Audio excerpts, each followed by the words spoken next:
seguido. Like the juice. T-minus 50 seconds.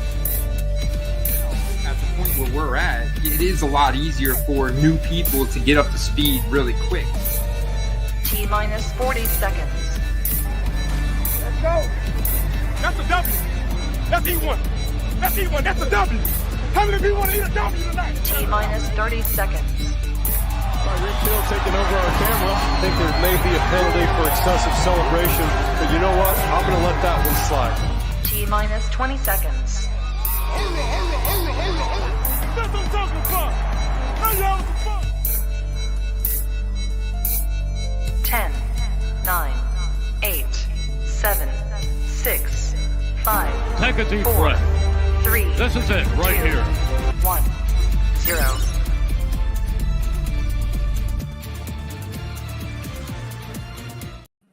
What is up? What's going on, everybody? Welcome back to the Football Card Quest. Tonight is 2023 NFL Draft, Round 1.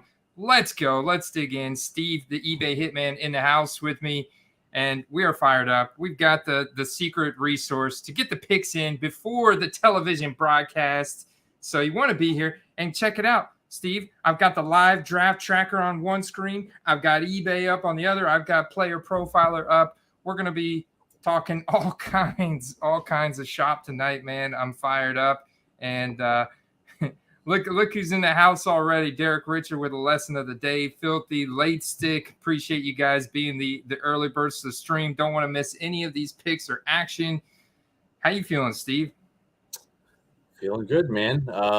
This is kind of like the unofficial kickoff of the season. I know free agency would be deemed that official kickoff, but you know, after those first few big guys sign, there ain't a whole lot going on until the draft. And, you know, this is kind of the day where these teams kind of set their season, maybe their franchise future in motion. So it's definitely a very exciting time. And I do think that last year's draft set a precedent. We'll see some trades, maybe a couple big names again. I know that there's a couple guys we're talking about that could be getting traded for some picks tonight. I think that that's very realistic. Also, Andy, welcome back from your trip. Oh, appreciate that, man. Yeah. No, I can't thank everybody enough who stuck around with the channel while I took a week of vacation. Really appreciate you guys. Kamikaze out there. Crash Cards Breaks. James Wainwright out there. Brad Nolan. Bears are taking Trubisky again. Yes. Let's Love it. freaking go. So, Steve, among the veteran players to watch on the trade block tonight, DeAndre Hopkins is the biggest one to me. DeAndre Hopkins with the Cardinals drafting that pick 3. There's no reason for them to be picking at pick number 3 with Kyler Murray missing half the season. They got their quarterback, trade back, and it's likely that they're going to package DeAndre Hopkins in that trade deal. So I was actually just looking at some DeAndre Hopkins autograph cards before we got on air. And then we've also got a potential. Hold on one second. Am I getting a notification already? Oh, never mind. Sorry.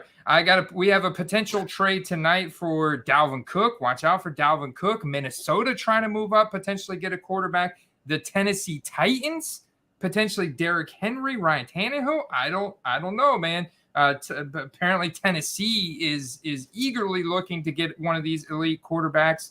And then you've got Trey Lance out there who could potentially be traded for the 49ers to try and put together some kind of package deal to move up just to build around what all the superstars they've already got.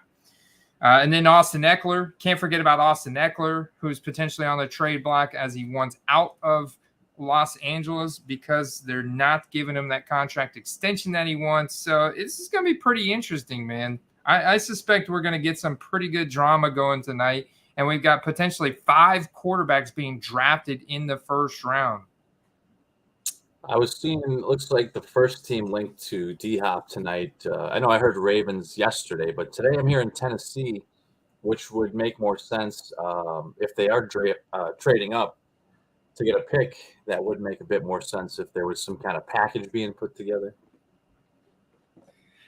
Yeah.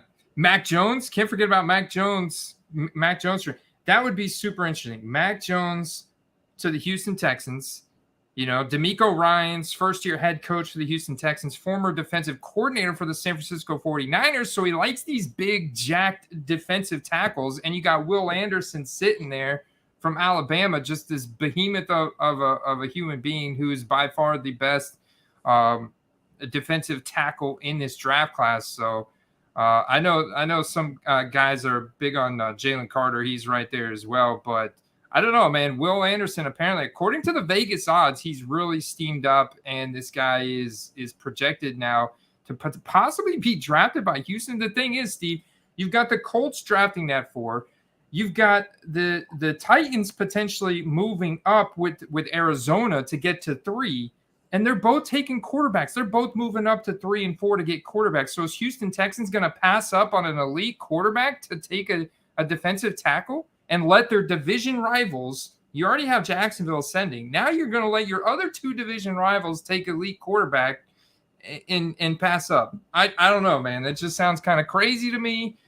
So I don't know if this is all smoke, but you know what I do know, Steve, is that we're finally not going to – there's no more speculation, man. It's time.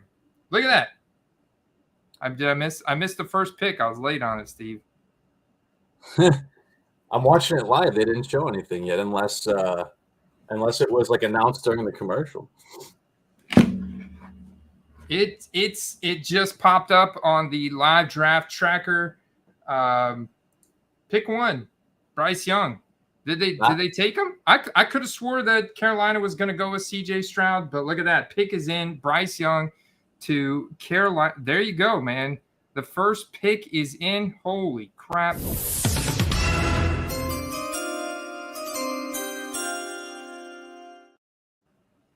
So, Bryce Young to the Carolina Panthers. This is a big upgrade for DJ Chark, for Terrace Marshall Jr.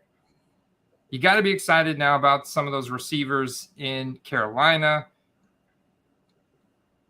And Andy, it's a pick that you probably knew was coming, but as a Tampa fan, can't be too excited about, how well that team could be playing with potential elite quarterback.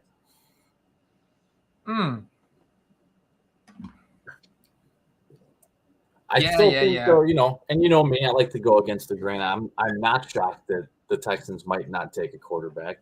I said that last year. It ain't the end of football history. There's a lot of great QBs coming out next year. And all you have to do is not improve too much to still get a good pick next year, and you'll get one of them. Yeah, Caleb Williams with USC is coming out next year, and the dude is going to be one of the elite quarterback prospects, like Trevor Lawrence kind of deal, Keep bidding up those young cards, baby. Here we go. Officially, they're walking on stage now. For the number 1 pick? Wow, man, they're way behind. Tommy Tremble. James says Tommy Tremble time. Deep sleeper. Yeah, they signed Deep sleeper tight end. Hurst, though, didn't they? That's right. Yeah, they did pick up Hayden Hurst. So honestly, I'd be way more bullish about Hayden Hurst. He's got the experience, the talent. He's got the draft capital. He's still pretty young. He's from the 2019 draft class.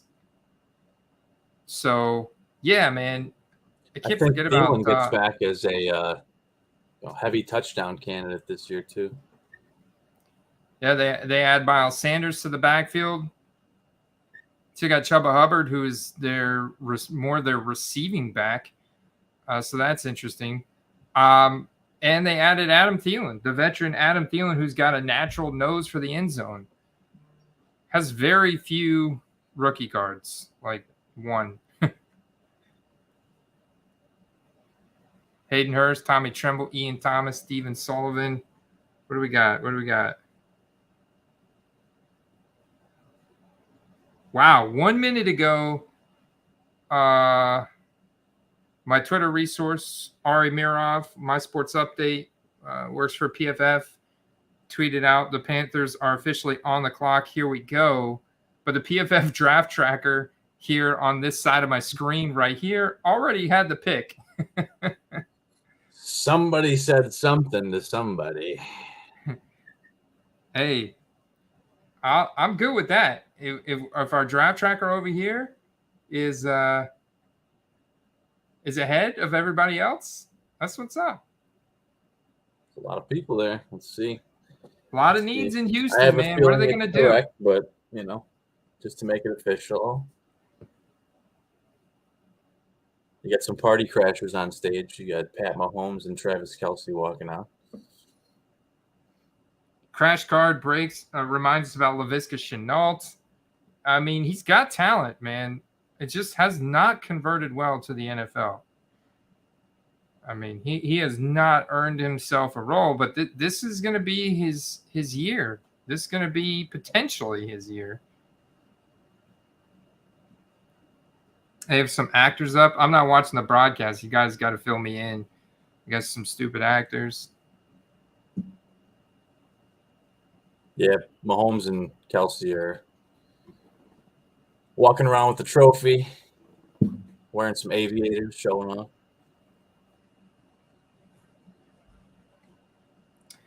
Well, I just would find it very hard for the Texans to pass up on a quarterback here.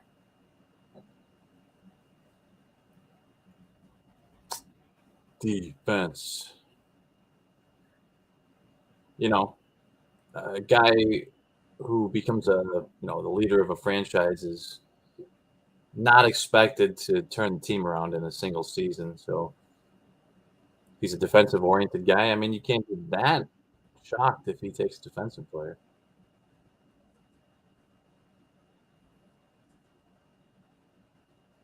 See if we got any market activity on Terrace Marshall.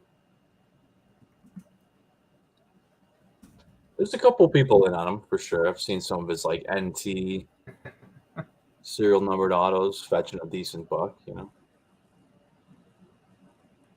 Let's hit our sold items. See what we got. Bind format, all listings. Based on the draft room in Charlotte, Andy, I'm going to assume that they already made their pick. They're just sitting around twiddling their thumbs. Is that why that's got input so early on the? Probably. They probably handed the envelope off already, and somebody took a peek inside.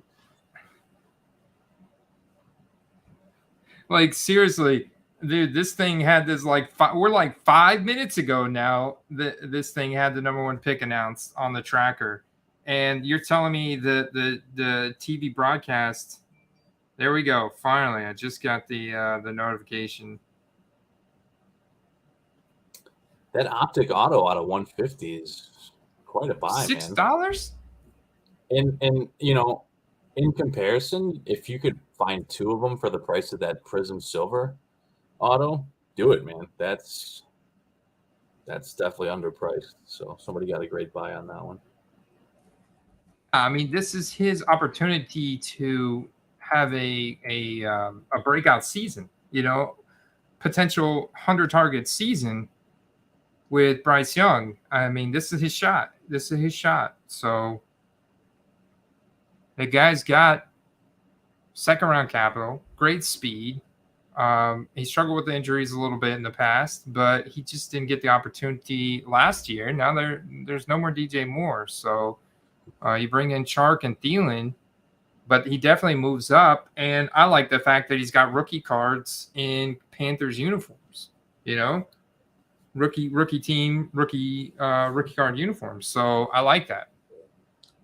Some pretty nice prices on Chark. I'm actually really surprised at how cheap those Sharks are. I mean, he was doing a lot before he got hurt last year. The Houston Texans pick is not in yet, Ziggy, but the Carolina Panthers did select Bryce Young, #1 overall, quarterback from Alabama. NFL Network is really milking the crap out of this right now. Yeah, over here on the left, Ziggy, You can see the draft tracker, the live draft tracker right here from PFF. So you can see that the pick is in from Carolina. The trade up they made with Chicago. And the Texans, which we appreciate.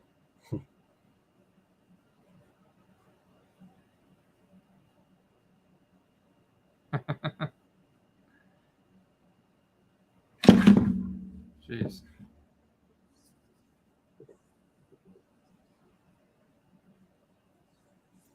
All right. I think that they're just trying to milk it, knowing that oh wait, someone must have given him some information because he's getting up, and they haven't even announced the pick yet.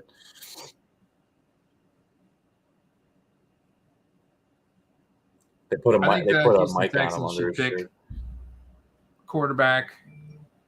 You know, there's an interesting story about CJ Stroud. How Ari Mirov says yes, the Panthers were probably told to milk the clock, but it looks like their pick leaked like straight away.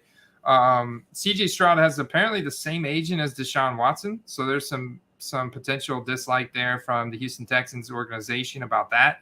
So that just kind of fuels a fire for Will Anderson for them to go defensive tackle here, is they are picking again at number 12. So they could potentially make a move there, or they could plan to go with Davis Mills as their plan A. I'm going to vote.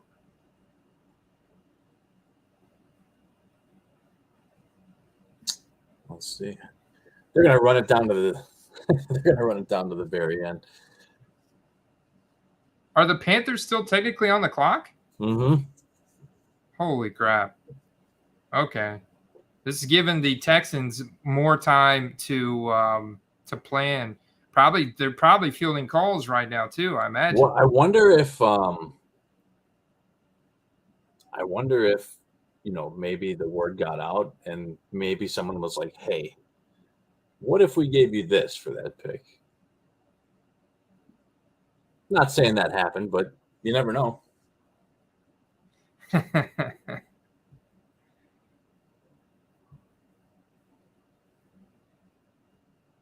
You never know, man. So much smoke and mirrors leading into the draft. All right, they're all standing around clapping. I think that's somebody must have phoned it in officially.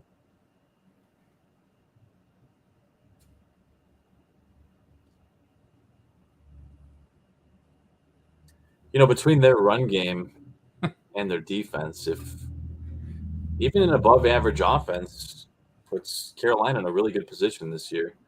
You could say what you want about who they traded away and what they had to give up to move up, but makes them better now.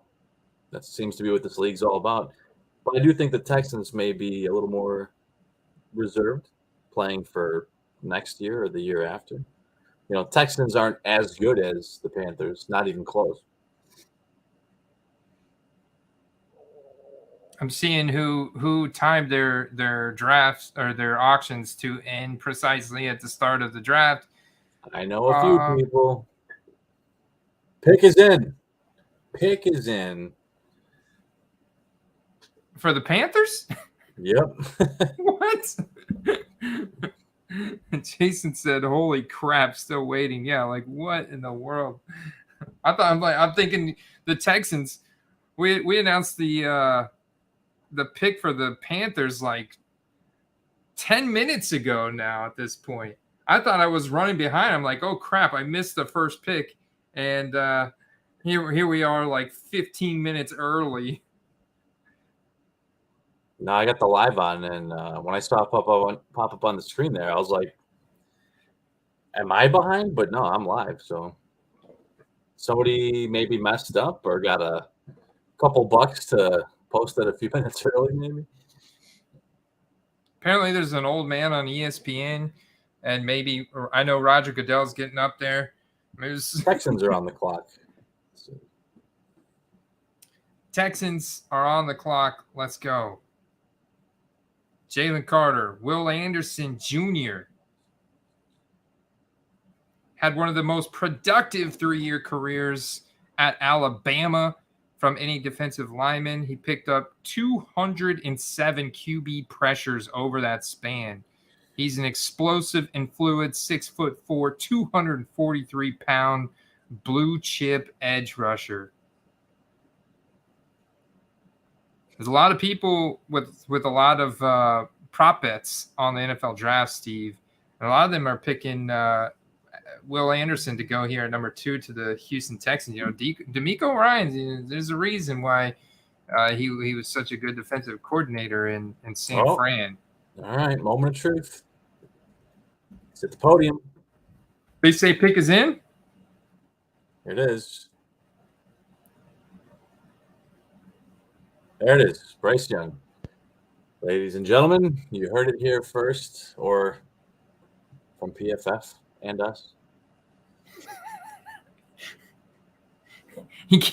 I keep thinking we're on the Texans, like we're announcing the Texans pick, and I'm like, holy crap, they're speeding up that fast now. I gotta just. No, they even knew he was going first, like when we did, because somebody walked up and put a mic on him. Dude, I'll tell you what, man. I've liked Stroud a lot less and less over the past couple of weeks, and the look on his face when Bryce Young gave him a handshake or whatever, it did not seem genuine, man. Seemed to be some jealousy there. I'm sure, because Stroud had those conversations with Frank Reich and stuff. They're like, oh, we're gonna play basketball together later this summer in Charlotte, blah blah blah. So I definitely think that there was some anticipation. I thought he thought he was going to go number 1. But, hey, the guy's good, man. Even if he is comparable to Johnny Manziel, I mean, his accuracy, his scan progression, that's so important. Look at a guy like Joe Burrow. Doesn't have the biggest arm strength. Not the biggest guy on the field. Is not the most athletic, but when you could process the defense and make those decisions in such a small time frame and such a tight window and complete those passes, I mean, it's just you put the ball where your receiver can generate yards after the catch and get touchdowns. I mean, it's just such a valuable commodity in the NFL. You put him behind a good old line. Last year too. There's things you can't measure on workout metrics. There's things you can't measure, not just like leadership and locker room, attitude and yada, yada, yada. And how coachable are you? Like you said, reading progressions, stuff like that. Look at Brady. I mean, you want to talk about as unathletic as you could be at the quarterback position, but arguably the best quarterback of all time. Look at this auction for Will Anderson, Bowman Chrome. Orange refractor, 9 out of 25. About to go for close to $100. I mean, that's kind of at the top end of the range for a defensive player for a card of that scarcity. Let's see. Andy, we're not looking at pro uniform stuff till what, about September? End of September, maybe? Beginning of October? Yeah. They do some Panini Instant. They probably do some Panini Instant this summer, the rookie premiere event where they invite some of the big names and stuff. But those cards are going to be super expensive. Those will be the only ones, and then it'll be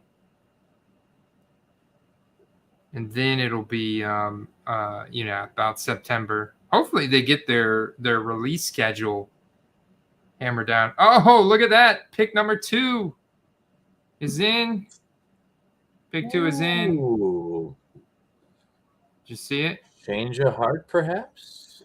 I got to get my little thing. I got to put this at the top because there we go.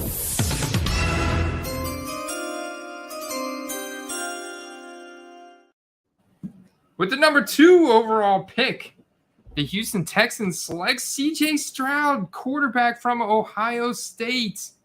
They go with C.J. Stroud. Andy. Smoke and mirrors. The smoke and mirrors. No trades yet. I am shocked. So all those bettors who are betting on Will Anderson at 2, DeMeco Ryan said, nope, we cannot let the Titans or the Colts pick CJ Stroud over us. We need this guy. CJ Stroud goes at pick number 2. That was pretty big. After all that's I'd be nervous about a guy that bombed his test and then his response to why his score was so low is, I'm a football player, not a test taker. That would have rubbed me the wrong way if I was investing, millions of dollars in a rookie quarterback. Yeah, that's interesting. I don't have a Wonderlic score for him here on Player Profiler. I'm not sure. Maybe they just haven't updated or something yet. But CJ Stroud was the second highest graded. Yet. So this is what it says on PFF about his draft guide profile. He put a stamp on his college tenure in a big way with the second highest graded game of his career against Georgia in the college football playoffs. He has the accuracy and anticipation to thrive in the NFL. In 2021, he was graded first, according to PFF, amongst 294 college quarterbacks. And then in 2022, he was 27th. 6'3", 214. I mean, good size. I think the only thing you really got to worry about with him is mentality. Everything I've seen so far, not taking anything away from his gameplay, but he's got some Kyler Murray vibes going on, Andy. Kyler Murray vibes? Not stature-wise, but just his attitude. Oh, yeah, that's definitely big. Yeah, I saw the best comparable to Joe Burrow, but that doesn't count like you're talking about. The mental factor, the leadership, intangibles, All right. They didn't milk this one as far as they're announcing the second pick now. The work ethic. 2 QBs are off the board in the first 2 picks. The intrigue is over for the Houston Texans. They do go quarterback. PFF gives it a very good grade. He did throw for over 4,000 yards in 2021. And you remember who his wide receivers are? Oh, that's, guy, NFL rookie, offensive rookie of the year last year, and Garrett Wilson and Chris Olave. It's like, okay. Well, now he gets Nico Collins and John Mechie, who I was hoping would get paired up with backup with Bryce Young, who's his college quarterback. But yeah, interesting. I'm still happy to see Nico down there. They didn't really bring in anyone to try to supplant him, so not yet. It'll be interesting to see. I cannot imagine that the Houston Texans at 12 don't go defense there because of DeMeco Ryans, like we're talking about. I just can't imagine they do I'm wondering that. if, now that it's draft day, they were able to, feel out where other people were, maybe making their picks, and they felt like who they wanted might still be there at 12. So maybe that's something we don't know. Yeah, and in Green Bay at 13, they're projected to take JSN, Jackson Smith-Njigba, as the top wide receiver off the board. So another guy from Ohio State. So yeah, it'll be interesting to see what happens there at 12 and 13 with skill position players. And then, do you think Robert Woods is washed? I mean, he looked washed as hell last year with the Titans, but also they didn't throw the ball much, and he was coming off of that ACL. And the guy really has been super reliable and consistent over his career. I mean, I think he's a viable 2 if he can stay healthy, but he's had, what did he have, like one, Pro Bowl-esque season and then a couple of decent ones. So, he's a good fit for their receiving core right now because they don't really have a lot in the way of depth. They have a bunch of young dudes and an entirely young team, young at running back. They drafted 2 defensive backs last year that are young. So, they're like essentially a full rebuild. So now their QB is super young and they have a new coach. So I think that's the right direction. Yeah, and believe it or not, Bryce Young at number 1, I see the guys talking about Alabama quarterbacks. and too small, blah blah. Well, I mean, Drew Brees is only slightly bigger than Bryce Young, but this is Bryce Young is the highest drafted Alabama quarterback in history, if I remember correctly. I was listening to a NBC Sports Edge broadcast earlier, and that's what one of their commentators said. So, like, highest drafted, draft capital, being drafted number 1 overall. You could say, certain programs don't put out good QBs or yada, yada, yada. But in reality, how many QBs drafted in the first round or even in any round, really actually make it in the league? The number's a lot smaller than you think it is. Yeah.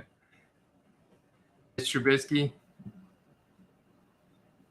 Yeah, and you know what? That you bring up a good point there. It's not always a matter of talent or not. Some of these guys get completely railroaded with multiple offensive coordinator changes and, bad play calling schemes. And, there's probably some guys that were phenomenal that just may have been not given the right opportunity.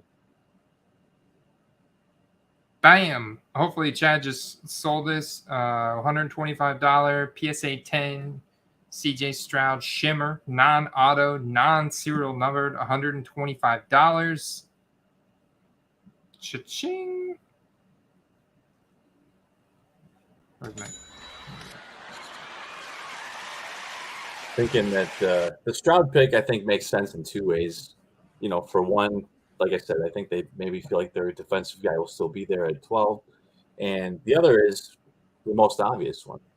Selling tickets, Andy. Got to sell them tickets, man. Got to. You gotta put butts in the seats. The best way to put butts in the seats. Oh, trade. Beta Bing. We knew that was coming. Whoa, son. Y'all about to get mind blown right now. We got to trade. Got to trade in.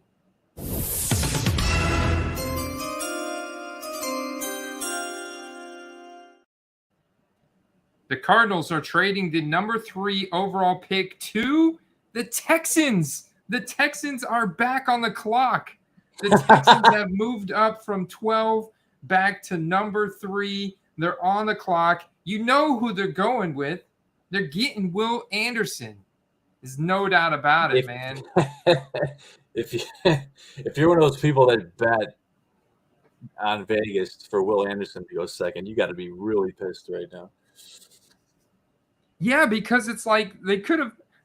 What the hell are they doing here? Because they could have So look, there it is. Boom, pick 3. Sheesh. So what, Andy? What did they give up to move up? I don't have the full deets of the trade yet. Let's see. Now that is aggressive. I like it. That is an aggressive move. Yep. I don't have the full deets of the trade yet. I wonder, and I can't think that I know off the top of my head, but has there ever been a team that's drafted 2nd and 3rd overall? That's wild because I guess they were, obviously you have clear candidates for him. He could go to Seattle. He could go to Detroit. He could go to Las Vegas. He could go to Atlanta. He could go to Chicago. He could go to Philly.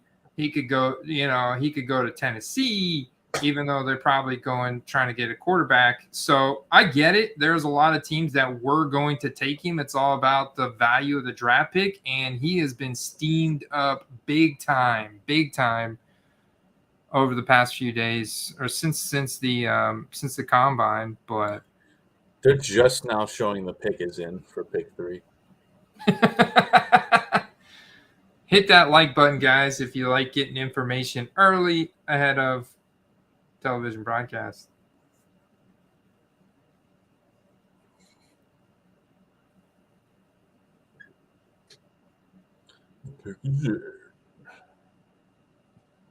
So this brings the question, with the Colts now on the clock, technically in real life,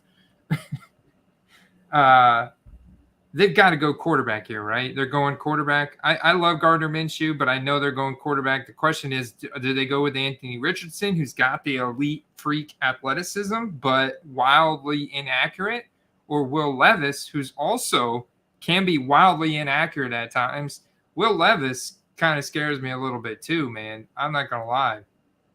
Supposedly they're leaning towards Levis, but I know that there's a lot of people that have influence in that organization that want them to take Richardson, so can't blame them. I don't know that either one of those guys is, going to be absolutely crazy in the league, but I think if anyone could be, it could be Richardson, because you saw, kind of what happened with Hurts. You can improve your arm accuracy, but if it's a decision-making thing and not an accuracy thing, that could be a whole different ballgame. Oh, this was a package deal. So get this. I got the trade details. The Texans sent their 12th pick, right? They also sent number 33. The 33rd pick, so beginning of the second round. They also sent their 2024 first-round pick and a 2024 third-round pick for the number 3 pick tonight and the number 105 pick. They have 2 first-round picks in 2024, so they traded one of their first-round picks in 20. They still have another first-round pick, and the big, I guess, knock on that is, over Jalen Carter, who is very closely comparable to Quinnen Williams with the Jets, and he's apparently one of the best defensive tackle prospects that have been graded by PFF since 2014. Carter's a little bit more powerful. Khalil Mack for Will Anderson. Yeah. Interesting.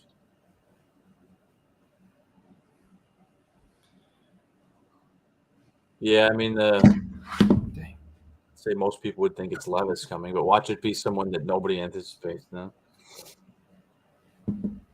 Yeah, Will Levis, best comparable to Jay Cutler. A solid burst for a quarterback. He's got that zippy arm, super powerful.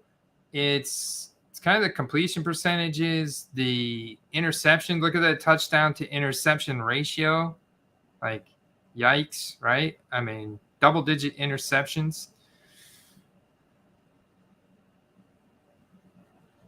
But, yeah, I mean. Evidently, he was very left a good impression on everywhere that he went for his interviews and whatnot. So, maybe there's something more to him that, last season didn't show, but we can only go off of what we know, and that's that, he looked very mistake prone last year. But you take him over combine record breaker, 99th percentile 40-yard dash, 99th percentile burst, best comparable to Josh Allen, cannon for an arm. Boom! It's in. Oh! Brand.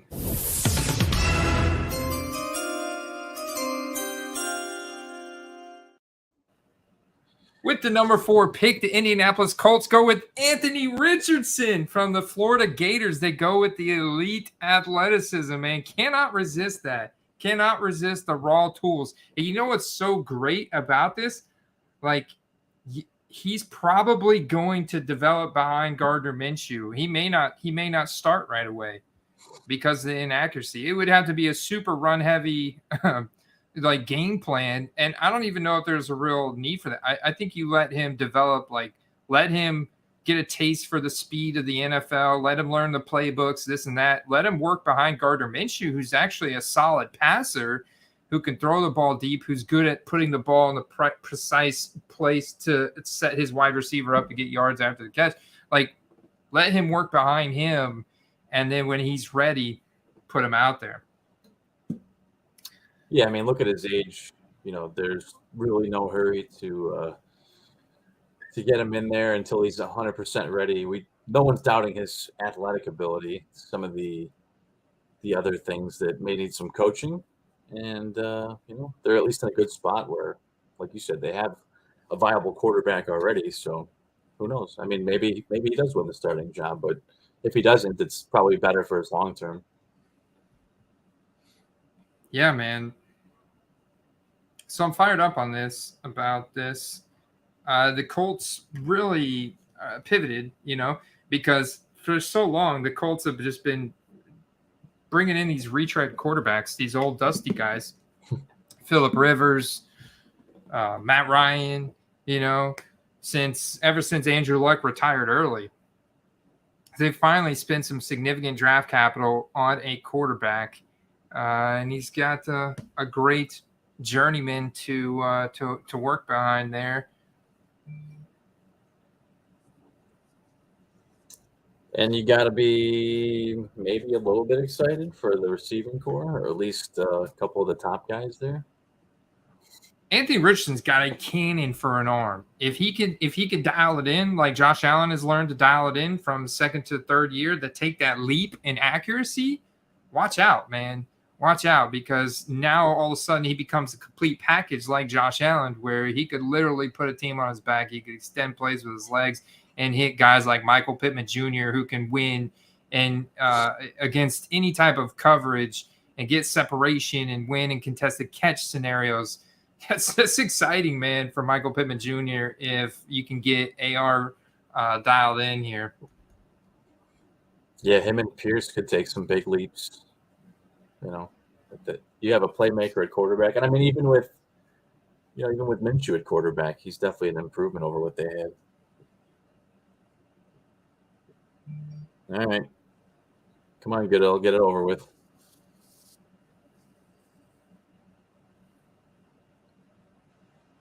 Yeah, so the televised draft, Andy, is several minutes behind.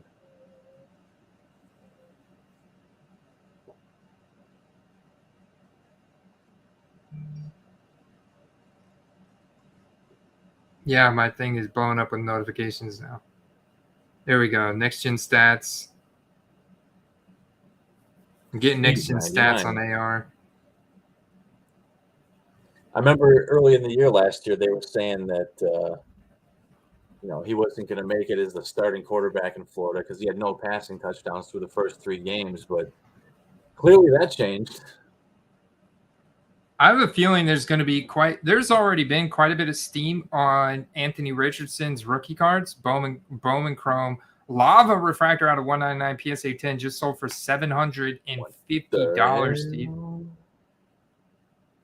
Whew. Yellow Refractor out of 75, just under 3. I'm looking at the buy it now solds from today. I'm guessing these are all very, very recent. I think by later tonight and tomorrow morning, you're going to see some of those big sales maybe on some of these guys here.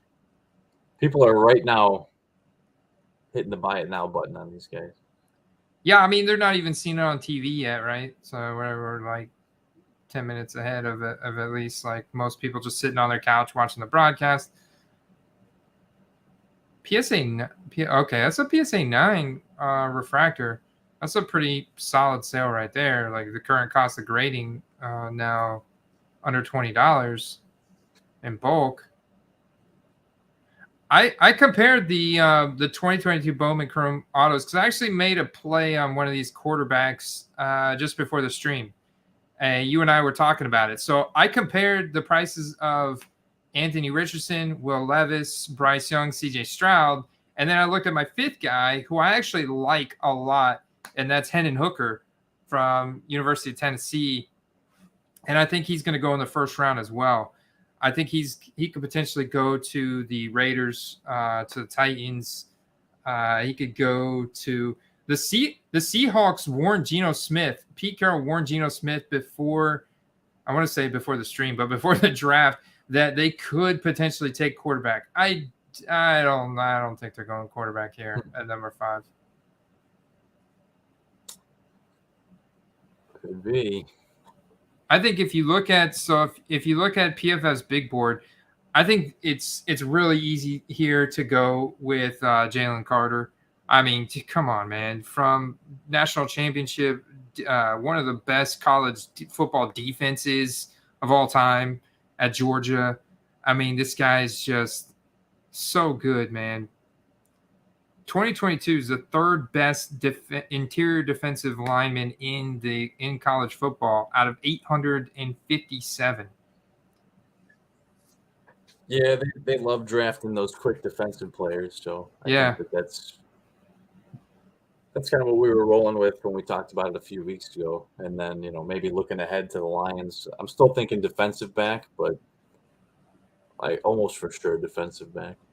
It's either that or defensive back. So Devin Witherspoon from Illinois, and he had an incredible 2022 season that's ever been graded. He was targeted 63 times in 2022 and allowed only 22 catches for 206 yards. And he had 3 interceptions as well and 14 pass breakups.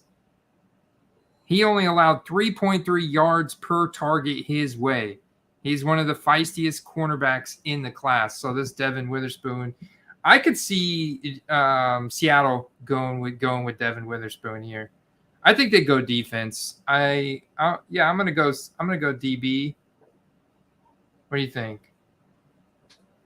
I'm thinking defensive lineman, but I think the Lions get Witherspoon. Yeah, the Lions could really use Witherspoon. I mean, they really need help in their defensive secondary. In a way, it would almost be fitting because somehow they've managed to turn me into a Lions fanboy. If they take the top Illinois player after that, it's going to be a done deal,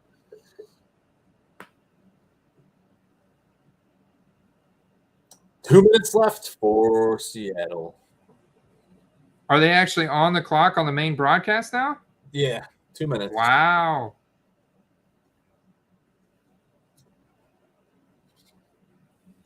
McNabb wasn't as athletic as AR-15. No, for sure not, but the man was a tank, though. McNabb was as big as the linebackers were. Maybe bigger in some cases. The question is, I guess in a dynasty league, I guess you have to analyze and say, am I in win now or am I trying to win next year? And this also correlates over to football cards, Steve, because you want to think if you're buying Bowman Chrome University cards now, you want to be able to flip them before September, right? I mean, you want to flip them before September, heading into September, before they come out with the pro uniform cards and those other cards just start kind of losing value. Of course, if it's super rare, it's going to retain value and the autograph, and we know that's kind of the common denominator. But all in all, we could be seeing a peak right now for like these Bowman Chrome cards, and that's anticipating that Bryce Young's going to be a starter, right? Day one. CJ Stroud's going to be a starter day one. Is Anthony Richardson going to be a starter day one? I don't think it's guaranteed. I'll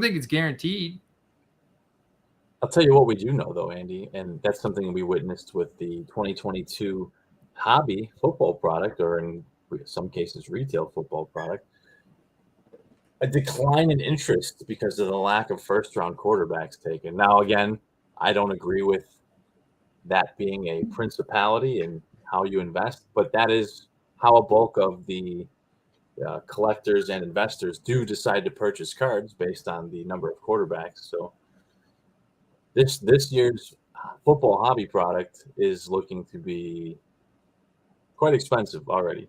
Yeah.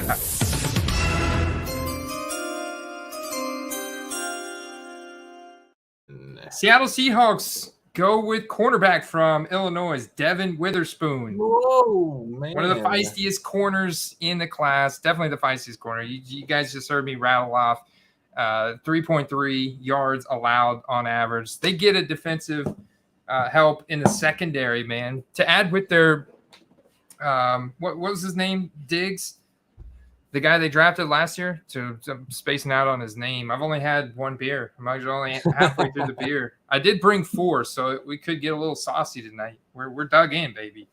But I'm bummed, man. I was hoping that he would slip one more pick to Detroit. Detroit Lions are on the clock, Steve. This has been your like secret closet team outside of Chicago.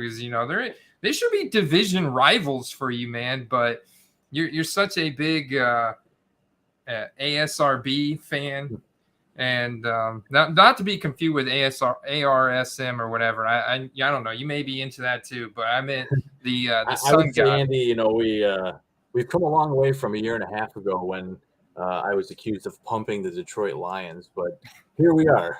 Here we are. Wait, you haven't been pumping dumping the Detroit Lions? That you're not the reason why Jared Goff's 2016 Prism PSA 10s are now the same price as Dak Prescott's? No, I'm saying that, I forecasted it, but I was accused of pumping when they actually did perform to the level that we stated. We appreciate that super chat from Derek here. Very generous. Really, really kind of you. Yes, super chat is open. Thank you. Thank you so much. I'm going to invest this $10 and hopefully hire me an assistant that can help, make my picks. But he has an important question. If I was a GM, would my team get auto picked? I'd probably be back in the green room, chopping it up, drinking a martini and smoking a Cuban and chopping it up with some other guys, and all of a sudden our pick's already gone, man. The clock's up, and Roger Goodell just had to make the pick for us or something. It's actually funny though. What has that ever happened? I think there's so many staff members that are in the war rooms for these teams that it's impossible, right? I mean, you got like a staff of like 15 guys in there that are all there. I don't see how you would miss, and you got probably a giant clock on the wall, and you're supposed to be all dialed in. I don't see how. I don't know. I don't know if a team's ever missed their pick. Is there a fine or what the hell happens? Derek swears it happened to the Vikings about 15 years ago. No kidding. Wow. Damn. That's when you have, like you said, an assistant with an envelope with a name in it, and you're like, at 20 seconds, if I'm distracted, just run this to the podium. All right. We're going to do a giveaway. Do the Lions take a tight end right here? If the Lions take bet on the Lions take a tight end. If the Lions take a tight end, I'm going to pick somebody in the chat and give them this fat pack of 2020 Donruss. Get a chance to pull Joe Burrow, Justin Herbert, Jalen Hurts, Tua Tag, Justin Jefferson. I'm going to be getting a Witherspoon rookie ticket auto next year, Andy. It's going to be. Yeah? It's on my to-do list. Do the Lions go with the tight end? If they go with the tight end,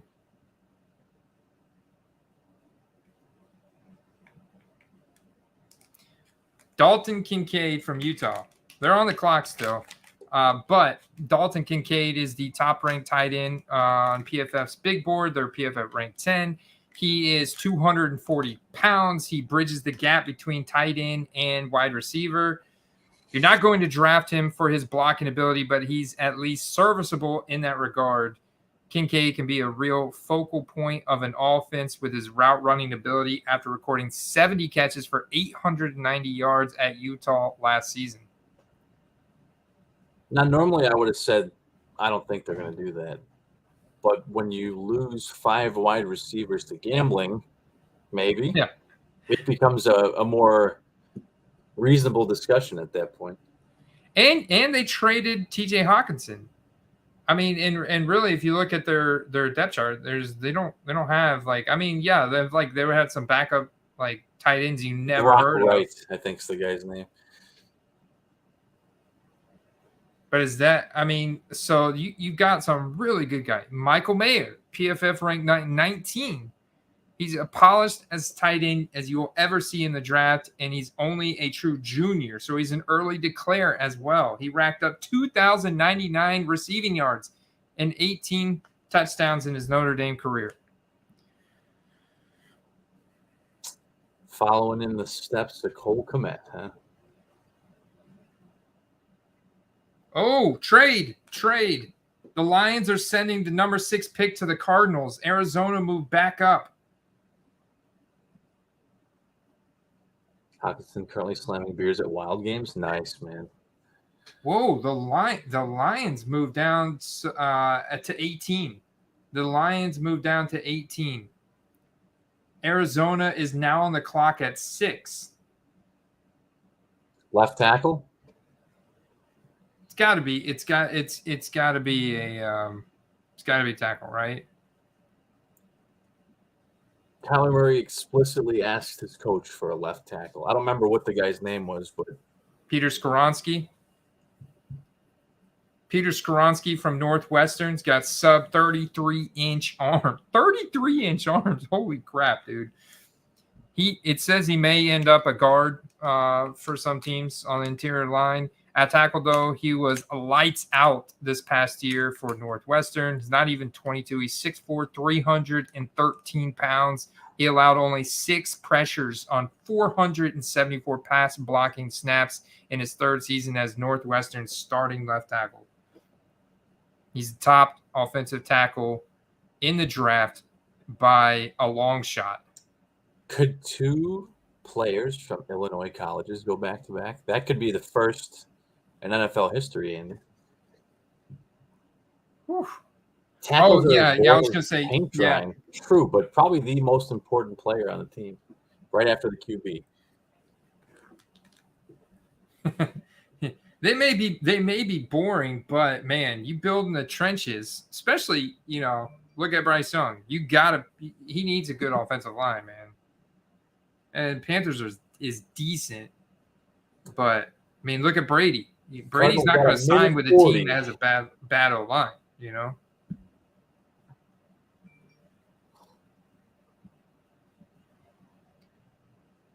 Pick is in. Pick is in. Do we got it? Oh, they went with Paris Johnson Jr. from Ohio State. Offensive tackle. Not Peter Skoronski, not the top rank. Where do they have this guy, Paris? I think that's the guy that he was asking for. Yeah, he's the next ranked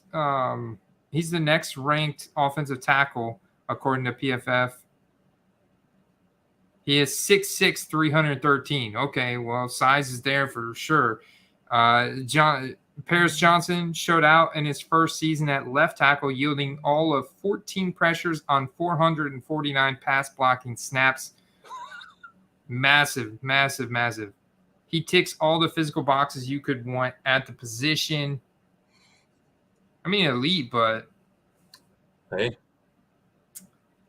okay. They're happy. They're fired up. All the owners are hugging and chest bumping and all that jazz. Wonder what Kyler Murray's stock is down to now. Like, he's gonna probably miss half the season. Andy, what's the odds on that he's watching the draft versus playing Call of Duty right now? We take a bet. All right. So the giveaway still stands, guys.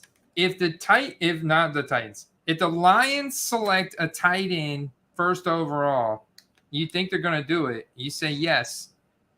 Lions tight end. Then I'm gonna give this pack away to one of you guys if they do it. We got a super chat. We got a super chat? All right, I got to get on my super chats, man. I can't be missing out on super chats. You guys are awesome. It's Lights. It's our man Lightstick. Get another 6-pack on me, or please buy a new pair of scissors. Those scissors you use in mailbag videos make me nervous. What? You don't like my whole scissors? You don't like these scissors, man? Even though it wasn't a super chat, Derek might have had the comment of the night after that. I'll leave it up to you if you want to put it on the screen or not. That's rough, man. No, that's why my son had the face that he did in our Disney photo, is because these are the ones I had to use when he was a kid. Couldn't get the. Oh man. Ooh. Really appreciate that, Corey. Corey from Late Six Sports Cards and Collectibles. Yeah, that's perfect, man. I could probably get me a new pair. They're loose. You see, this is the problem. Scissors are supposed to have a little bit of tightness to them. And What was I cutting open? I was cutting open, I think, a hobby box, the last hobby box or something I did almost get myself again with these things because you have to really apply the force, you know. I've got like you missed another super chat. I did? Man, it's on fire tonight. This is the most super chats we've ever gotten, man. Thanks, Derek. You just had to put it up. Dude, check this out. I got this in the mail. And it's one of those. Yeah, you can't even. It's so banged up. You can't even see my address or anything on it. It's just it looks like it got fully. Did it get rained on or what? It looks like it got fully submerged, but it says damaged by mechanical equipment. Look at the thing on the bot from the post office. Damaged by mechanical equipment. Please accept our apology, man. There better not be like a 101 in there. Oh, dude, I have not opened it up yet, so I'm not sure which card this is. It's not a graded card. It's a raw card, and it's in a bubble mailer, which, yeah, and I don't know. Hopefully there's like the little cardboard protector around the card. Never know when that could happen to you. Oof, man. Vegas selects Will Levis. Is that optimistic thinking here from Crash Card? I do think Vegas here goes with a quarterback. Now that Levis is still out there, Hendon Hooker's still out there, I think Vegas goes with a quarterback here. I don't know. I want to get the deets on that Arizona trade though. I mean, I haven't heard much about them taking a receiver, but why wouldn't they? It's a smart pick for Arizona, right? We just talked about building in the trenches. Yeah, I mean, again, I get that tackles aren't exciting, but if that's your team and you're taking that guy, you should be, because good offensive tackles or good offensive linemen in general are very rare. So the Kyler Murray Prism PSA 10s are now down to $40. I'm not sure they get any lower than this, Steve. Honestly, you can see a positive change. It's probably because, on average, the PSA 10 base dollars Kyler Murray, $30. I remember when it was like a deal to find an SGC 9 for like $45.50, and now you're telling me I can get a PSA 10 base dollars rated rookie for $30 freaking dollars. That is so good. I guess you can see they finally just hit rock bottom because they're going back up a little bit, even though he's going to miss the first half of the season. When he does return, he's going to have a little bit better offensive line protection. So that's good. Do we know who's starting in the meantime? He's not going to be able to see over this guy. 6'6", 313. Is it still Colt McCoy? I have no, honestly, I had to go look. They were talking about if they were going to resign him or not. I mean, it would make sense if they did, but I don't know if they did or not. I mean, he's a solid backup. Oops, keep going. Arizona Cardinals. It's Jeff Driscoll. Well, Colt McCoy's still there. Looks like he's on IR too. Dave Blau and Jeff Driscoll. So yeah. If you're playing Arizona's offense until Kyler Murray returns, just go ahead and stream whatever defense is playing that defense is playing Arizona's offense.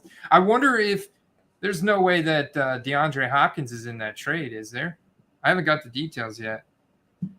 Oh, we got another super chat from Late Stick. Between Derek and I, you can now buy a good pair of scissors, that is, guys. I will not sleep well at night until you buy a new pair. Okay. You have my word. Andy, you know what that means. We expect an unboxing video for a pair of Fiskars or whatever you decide to get. A pair of Fiskars? Okay, I'm going to get a razor sharp. Probably should get like I should probably get one of those gloves that you can are anti-cut, so you can't cut your finger Will Levis is looking kind of bamboozled in the crowd there. Fiskars, baby. We really my eyes are appreciate still that. watering from the super chat about the foreskin. I'm not gonna lie.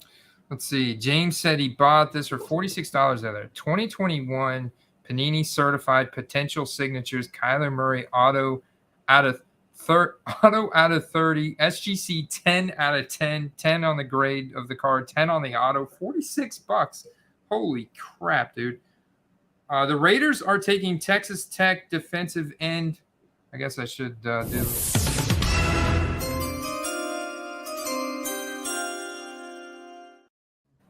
The defensive end Tyree Wilson at number 7, and will pair him with Max Crosby. So they boost up the defensive line. Do you guys like this pick for Vegas? It's not a sexy pick. Another build in the trenches. They're going in the trenches. Congrats, Derek. You got some people selling their college QB autos right now. Tyree Wilson, a little disappointing. He could only do 23 reps of 225 on the bench press. Come on, man. He's 6'6", 271. You got to get that stamina up, right? Got to get that stamina up. Chandler sandbagging so he could get picked by the Raiders. Hey, he's a big boy, man. He is a big boy. Best comparable to Chandler Jones. That's a big boy, man. Yeah, I mean, can't be mad at that. What team wouldn't want a guy that could potentially be a threat on the outside to pair with another threat on the outside? That's kind of what I was hoping that the Lions would do if they didn't take a defensive back. But yeah, it was like the beginning of last season. Remember how dangerous the Chargers defense was when you had Joey Bosa on one side and Khalil Mack on the other. I mean, they were just getting home almost every single play. They were both on the field. I mean, it's so good. And then you had Derwin James in the secondary and stuff. I mean, you can really do some damage. And if they have a weak secondary, so that's going to be their weak point. But if you can get home and put pressure on a quarterback, especially one that does not get the ball out quick and make quick decisions and stuff, like. I think, Andy, I know you don't have it on, but as far as style points go, I'm saying Tyree Wilson is the overall winner tonight so far. Yeah. If you guys are watching this, I don't know, compare him to like MC Hammer, something like a 90s rapper outfit or something. Looks good. Looks good.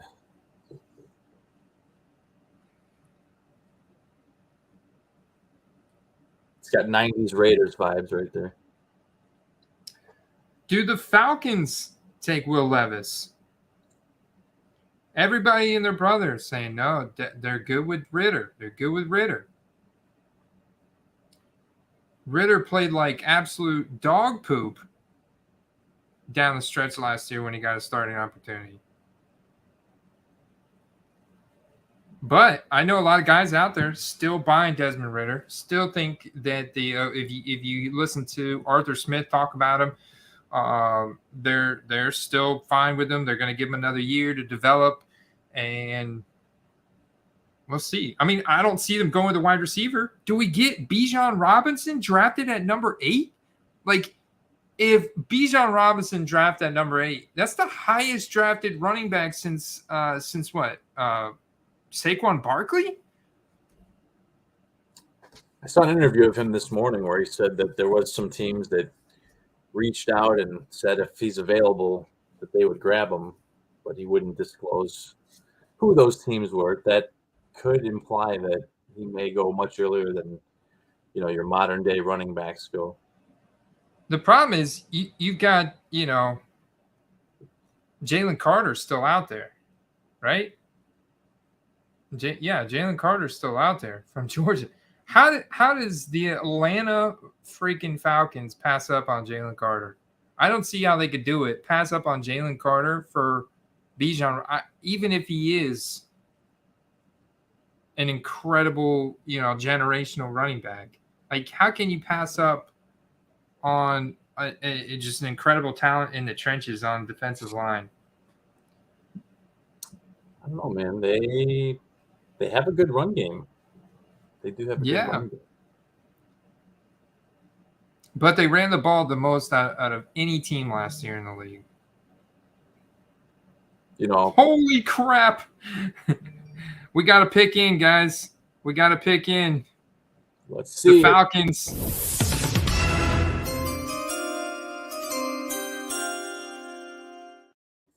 With the number 8 overall pick in the 2023 NFL Draft, the Atlanta Falcons take Bijan Robinson, running back from Texas, the highest drafted running back since Saquon Barkley in 2018. Whew, now you know why they wanted to keep Ritter. Let's go, Anthony.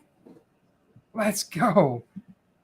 Well, you pretty much we're rounding out our first round of Dynasty Rookie Superflex drafts. It's going to be all quarterbacks and Bijan Robinson.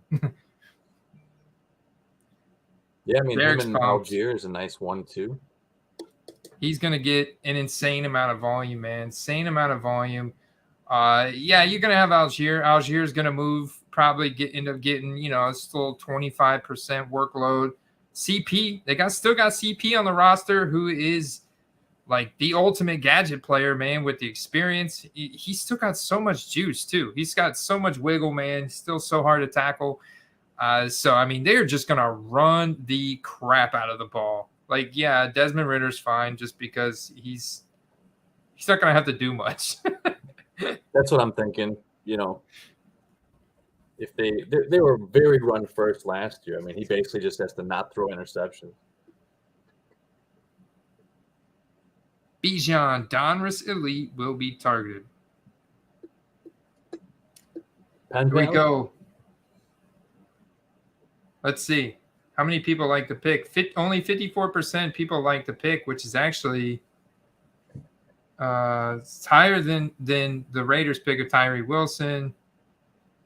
57 for Paris Johnson, 66 for Devin Witherspoon, 66 for Anthony Richardson, 79 for Will Anderson, 78 for CJ Stroud, and 90% for Bryce Young.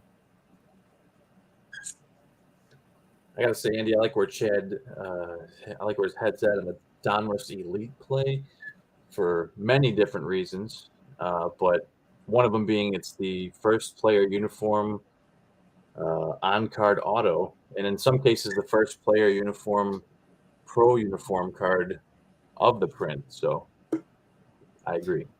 I love it. And you know what comes out of Donruss Elite, I believe, is the turn of the century, right? The turn of the century inserts. Last year, those were absolute fire. Yeah, it's Donruss Elite right here. Got my Treylon Burks. Hey, Tennessee Titans, get Will Levis. Get Will Levis, right? Or no, get Hendon Hooker. Who do we want him to get? It's probably better for them to get Hendon Hooker for Treylon. I mean, seriously, like he could go off. But this turn of the century card is still hot. Like it still gets sold for, depending on the player's market. I mean, this is still got a potential $100 upside. This one just happened to be very cheap because Treylon just had a really bad rookie season. But this card right here, great design, great finish. This is one of the early releases. It's got the pro logo, the pro uniform. There's so much to like about it. Serial number auto. Look for these cards. These cards hold good long-term value. They're great short-term flips. These are from Elite. And the other thing from Elite, Steve, is your favorite inserts, Pen Pals. Is that what you just mentioned? Yeah, I love the Pen Pals. You get an on-card auto. You get a player uniform. And obviously varying degrees of scarcity based on the ink color, which is great. All right, we got the official Falcons selection here. The Eagles are now on the clock at pick number 9. What could the Eagles do here? Probably just well, you know what? I think I know what the Eagles do here. What do you guys think about this, Filthy? What do you guys think about this? They go defensive secondary because Darius Slay is getting old. James Bradbury's getting old. They're both over 30. They're also, I mean, if you watch the Super Bowl, right, James Bradbury's the one who made the pass interference play. Some recency bias on there for you. But I think that it makes sense for them. It's not only that, but like I think James Bradbury's just on a 1-year deal. Darius Slay's contract, I'm sure, is coming up. Like he's like 32.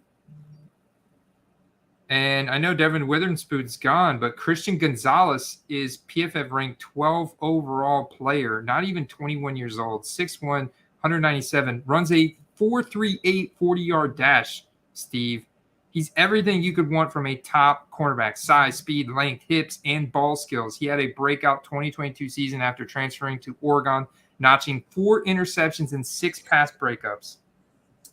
You know, the thing about, I like what you said there about the defensive back pick, because when you have when your team is competing or even still going to the Super Bowl, and you have, you know, players that are aging but not yet, you know, declining, that puts you in a position to trade them for future draft capital. You could keep this never-ending cycle of talent on your team if you're making good selections. So I like that.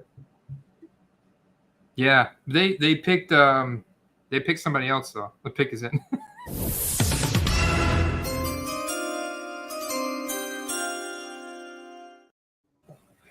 They go with Jalen Carter from Georgia. They couldn't pass up on him, man. Wow.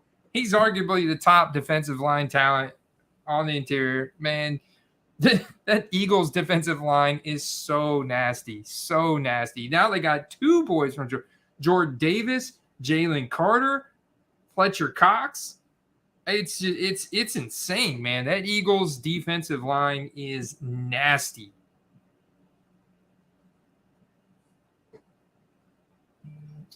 What happens to Tyler Algier? He still gets work. The Falcons are going to control the clock and run the ball so much, it's going to blow your mind. You thought they ran the ball a lot last year. I think they're going to maybe break that record this year. Yeah, you can really grind a defensive unit to pure exhaustion if you have multiple skilled running backs. So that could be the play, honestly, unless Ritter makes a massive leap, which doesn't seem imminent. Hey, I've got a question for you guys. Can Tyler Algier play wide receiver? What happens with Tyler Algier? Can he play wide receiver? That's what happens to Tyler Algier. Could he fill the, even though they still have Cordell Patterson, could he fill the Cordell Patterson role from 2021? You know? And they could move Patterson out to wideout more frequently. The Eagles and Howie Roseman, just such a masterclass, man. You realize they gave up a 4th-round pick in 2024 to move up to secure Jalen Carter tonight because of the deal they made with Carolina. It's crazy, man. I'll tell you, the weapons in Atlanta are crazy at this point, but whew, like Derek said, man, their play calling, the Falcons draft like a fantasy GM that weights running backs, like not a PPR league, not a PPR. This is a league that gives you points for carries. It gives you points for rushing. Well, that's carries, but like rushing over, like bell cow rolls, like running backs that get over 20 carries, you get a bonus. Over 100 rushing yards, you get a bonus. You know, if you look, I know this is an extreme example, but you look at Tampa, what they did a couple of years ago. Everyone was saying that, they're going to get this guy or that guy or whatever. And I think I might have been like one of 10 people that thought Brady was going there. But you build up a team with a line, a good defense, a couple good receivers. The draft isn't the only place you can get a quarterback. In a season or two, you might have a guy that's elite, that's a free agent. Not a lot of teams let these elite QBs go to the free agent market, but that doesn't mean it'll never happen.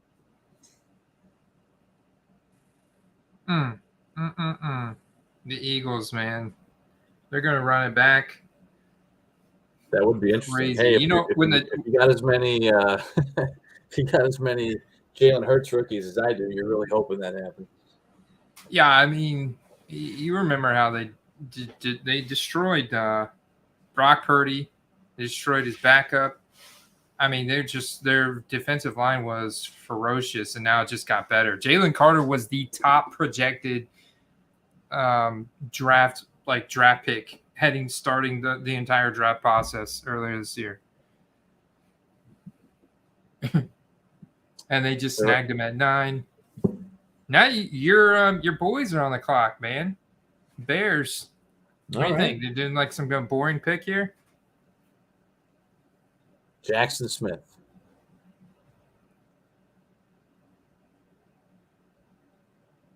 You could never be too good at wide receiver, Andy. Michael Hamm, you got to put Joe Burrow in that conversation. Typically not a good place if you want to win immediately.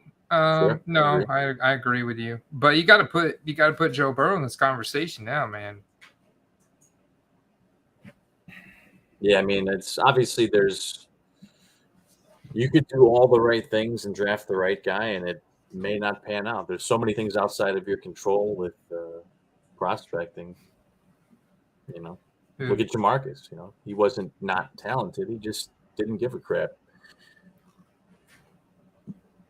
The college uniform football card market is alive and well. Derek is cashing in big time on a Anthony Richardson card he got for $45. It's up to $126 currently.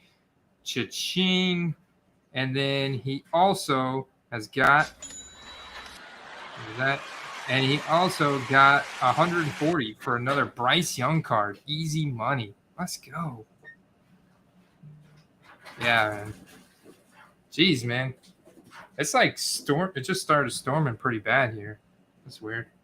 No, Derek's got a point. If the guy pans out, you have a inexpensive, good quarterback for maybe 2 to 4 years. But then if he doesn't, that maybe takes the place of a guy that was like a surefire left tackle or defensive end that you could have taken. So that's the risk reward you get there. Get those base cards listed, man. Look at the Invictas, $5. First refractor, silvers, $15. $3 for the base. Buy it now. Ooh, solid, man. These are normally like just penny cards. Your pick is in for the Chicago Bears. That number 10, Darnell Wright, tackle from Tennessee. Oh, all right. Offensive lineman. It's about time you guys drafted. We needed it, man. We needed it. We really did. Honestly, as bad as our line was last year, we did have 2 key injuries, so it actually is looking pretty good line wise. Yeah, you had to draft him.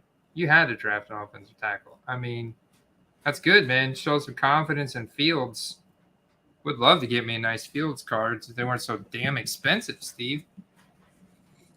I can't believe I haven't sold it yet, Andy, but I'm sure by the National, my pen pal's Purple Ink Fields is going to be sold. So if it doesn't sell on eBay before then, I'm bringing it with me.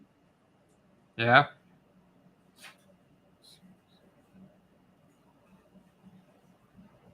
Did you ever get that gold vinyl one? I think I saw it ended for like $700 or something. It was like a rookie introductions. Oh, yeah. I was the high bid on it till like 20 minutes left. And I think it ended up like almost at 800, which in my opinion is far too low, man. Far too low.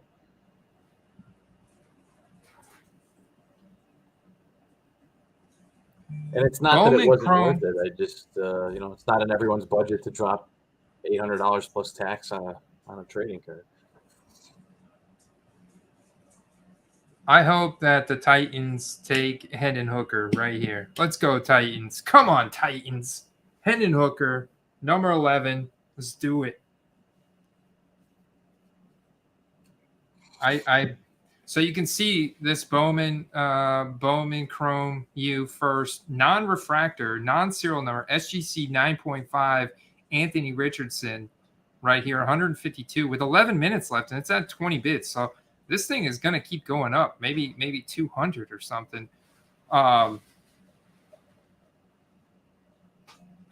come on, Titans, take Hendon Hooker. Man, look how far Will Levis is sliding. But I bought the Hendon Hooker version of that card. I think mine might be a refractor too. Actually, I had to go to my my purchases. Dude, on the live, they're still talking about the Eagles, man. Jeez. Holy crap. It's like 2 picks ago.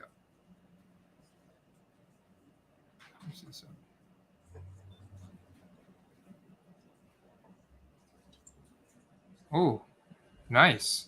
I might have to make a trade with you, Corey. I'm gonna have to bring all of my Antonio Gibson cards, and maybe I'll snag me a Sam Howell before then. I'm gonna make a trade.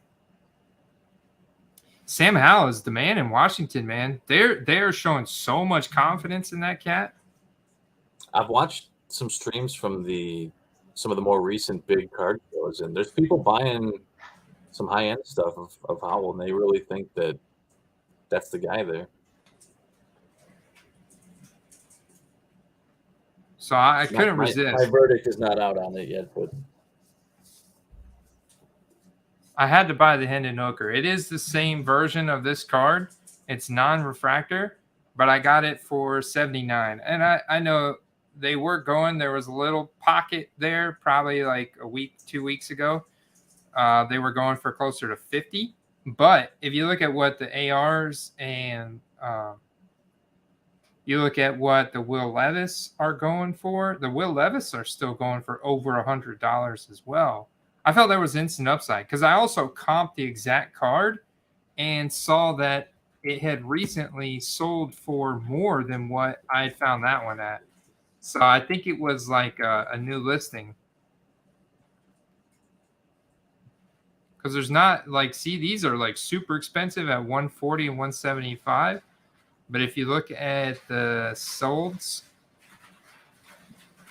and I'm not gonna lie, I wanted to make a bet on the draft tonight. So here's the one I bought right there. I bought that bad boy. And it had some competing offers, so I bought it. So this is what I was confident to. Look, this one sold right here for 80. This one sold real close to 80. This is a pro set that sold for 61. There's a PSA 9 of the same card that went for over 100, Steve. You don't think, like, that was earlier today. I mean. Yeah, let's see what that thing went for.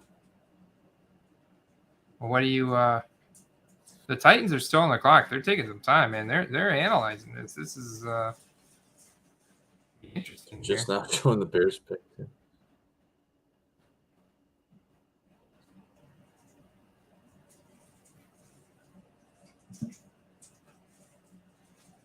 Oh, he ain't even there. He's at home.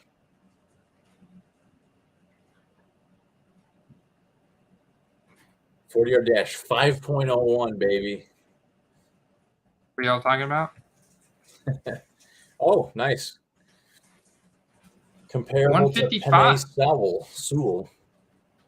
155, Steve. Damn, nice. And this cat has got all the accuracy that you want that Levis and Anthony Richardson don't have. Oh, Titans make their pick, man. They go with tackle from Northwestern, Peter Skoronski. They go with the offensive tackle. Back-to-back tackles. Damn. I got to say, I'm happy with the Bears pick. I am. Booker's not in the database. I got to get Jarritos. Maybe he's got to add him in.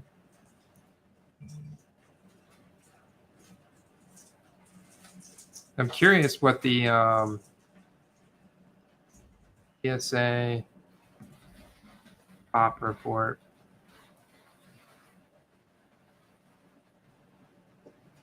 Search for PSA graded items 2022. Bowman, Chrome, View, Auto.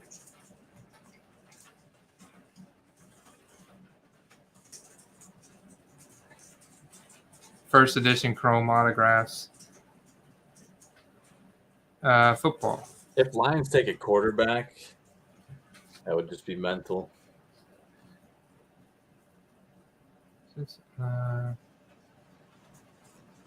You wanted. can look up the pop report using the number on that slab you found. Oh, you know what? Yeah, duh. I can just like look at how they titled it, 2022. You're right. I could just like the serial number, right? Yeah. Tight end or no? That's a good call. I don't know. I'd like to see it. It makes more sense than a QB. They probably have maybe a year, maybe two, where they're definitely the best team in the division before the Bears get it together. Wait, I'm not searching for that underneath their pop report, I guess, then, I probably have to... I probably have to define my search, so I probably have to go for a different search category.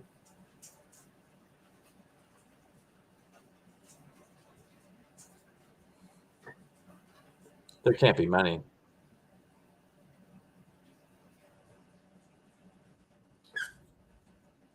No, there can't. I guess I'm just going to type in his name. I don't normally search from PSA's website, so I don't see where you put in the serial number of the slab. Why is it giving me all this stuff? I said Hendon Hooker. It's been a minute since I was on there. It's not. This is a crazy thing. It's not. It keeps taking me to the.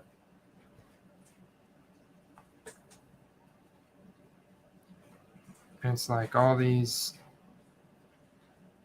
Huh. It doesn't even show it on there. 2022.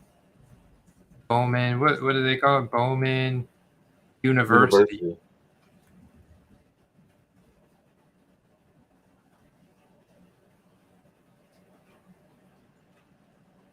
Is that it right at the top there? Oh, that's 21. 2022. What? That just shows you how many sets are out there. Why PSA? Why? Like I'm typing in exactly what you have on your slab. Chrome Prospects Auto. Why?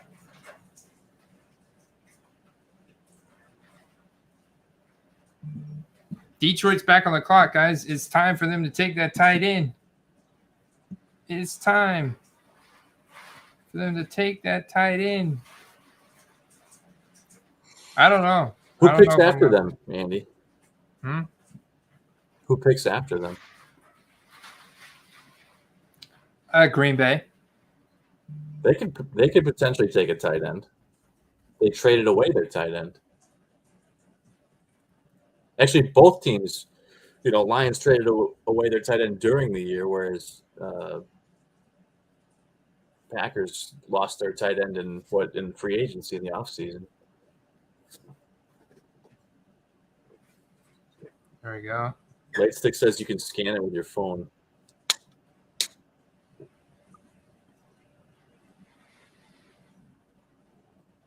What is he talking about? The barcode on the slab? Oh, there you go. You found the right. From the from the computer screen.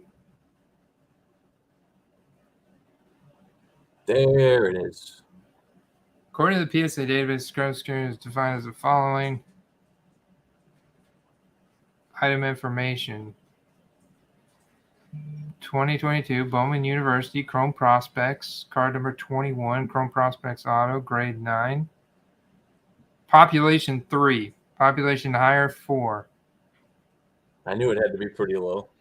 Not a lot of people are grading college stuff. If I click on that, will it take me to it? To the grade screen? Here we go. So I figured out how to get to it there. Okay. So now this is the screen I was looking for, Steve.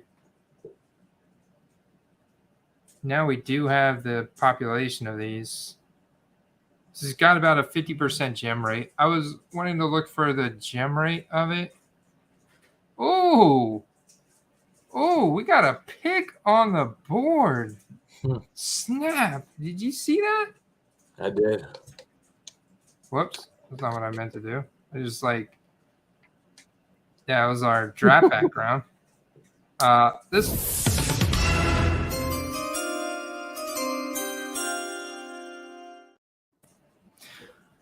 Jahmyr Gibbs, Derek Richard. Put your pants on, because Jahmyr Gibbs from Alabama, the speedster running back, drafted by the Detroit Lions, that elite offensive line. Not good for David Montgomery, so if you've already been invested in David Montgomery, this is not necessarily so good. Definitely not good for DeAndre Swift. I don't know where Hector is. Hector out there is a massive Swift fan. Carter's a Swift fan. This is not good for DeAndre Swift at all. Heading into a contract year too, Steve. Jahmyr Gibbs from Alabama, running back, pick 12. That's 2 running backs, Steve, picked in the top 12. What the heck is going on here? That's a shocker. I think that, I don't know, that's got to tell you that they might be trading Swift. It doesn't make sense why you would get a guy when you just paid Montgomery starting running back money, unless you're planning on doing an awful lot of running or, splitting one out at receiver. Maybe that's what they do with Swift. I don't know, but interesting. 2 running backs in the top 12, no wide receivers. This is 2023. This is the 2023 trend, man. Look at that speed, baby. Best comparable to CJ Spiller, athletically speaking. 99th percentile speed score. 4.36. Are you kidding me? Whew. Son. Jahmyr Gibbs. Jamal Charles. Yeah. Also, good receiver. Look at the receiving yards on this profile. 44 receptions in 2022 for 444 receiving yards. Almost 1,000 rushing yards. The Lions just got juiced. I got to say, though, with all the defensive needs they have,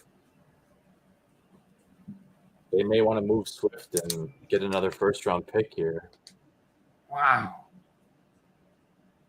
Wow. Dude, I want all sorts of Lions exposure. I mean, this is just going to be great for Lions. They have a top 3 offensive line. Goff, clean pocket. I mean, it's too bad that Jameson Williams is suspended for the first 6 weeks. And I think his buddy Quintez Cephas got the suspension too. But at least it was college games, so they're only 6 weeks. And dang, man. Dang. They just added Jahmyr Gibbs from Alabama with the speed. He's sitting at home. He looks completely confused.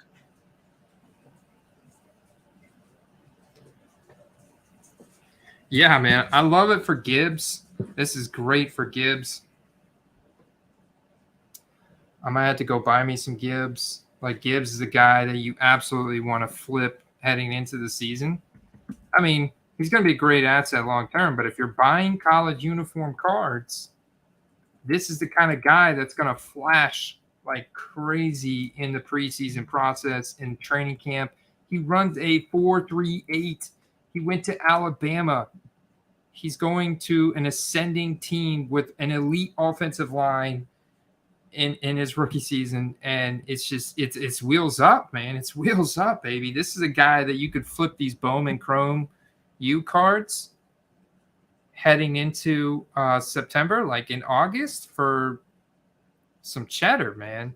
This is the guy. This is the guy I think you could do this with, because people are a lot more excited about the Lions than they are the Falcons. Bijan's gonna get hyped too, just from a fantasy standpoint, like player standpoint and everything, and how much they run the ball. But Man. What do you think, Andy? With Green Bay, I think this could be the tight end spot. What do you think?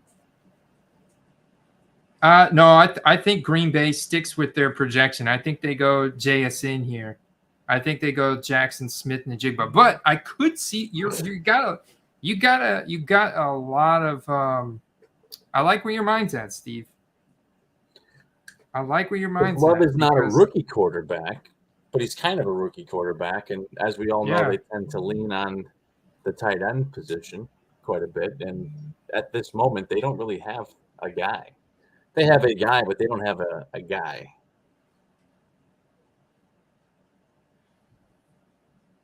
Yeah. Yeah, no, I dig it, man. I dig it. I think they could go with a Dalton Kincaid or a Michael Mayer.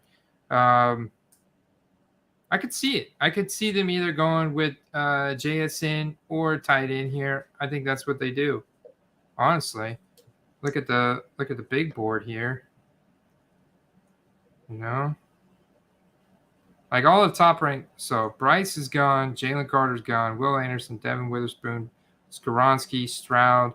Levis is still up there. Obviously, they're that would be hilarious. The Packers draft quarterback. He did sell a lot of jerseys. That's about it. But I think the Patriots at 14. Pick is in, Andy.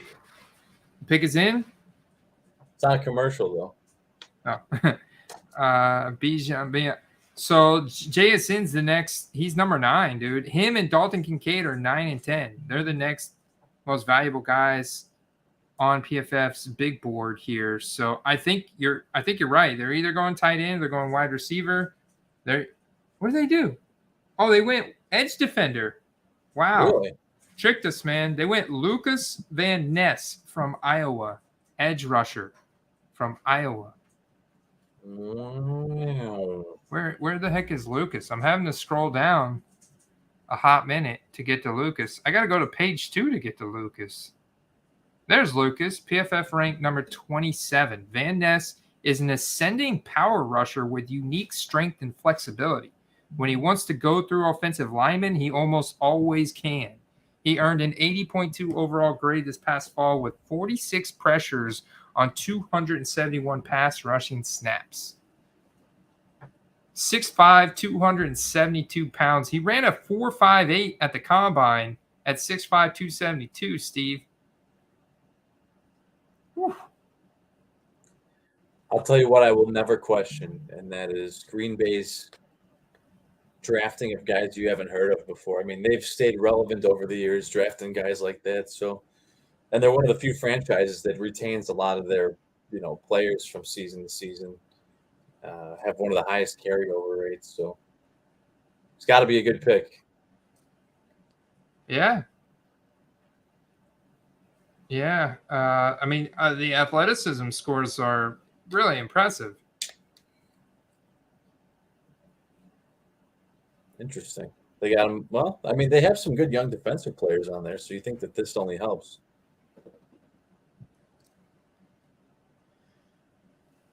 They got him, and who's the guy on the other side there? Rashawn Gary? HFS Adventure says Lucas is dog. No way Pats pick. Kev H says no way Pats pick a QB. What? Hey, man. I think there's a big way. You saw how upset, or apparently, according to the reports, the Patriots and Bill Belichick very upset about Mac Jones seeking outside consultation to try and improve the offense this past season, displaying a little bit of disloyalty. Bailey Zappi was a one-half wonder, one half of a game wonder. I mean, until That's you realize what fans want, though.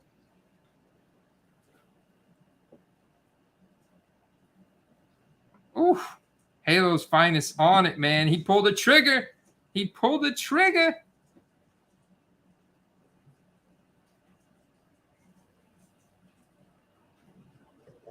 That's straight with Tampa Bay for Levis. I don't know about that.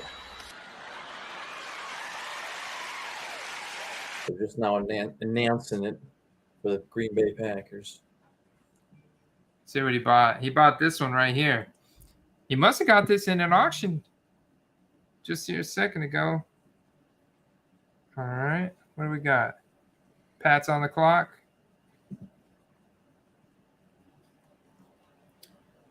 Nice, man. Nice. This is the refractor, too, looks like. Oh, nice. Apparently, Van Ness is from Wisconsin. So that's kind of a nice little hat tip there.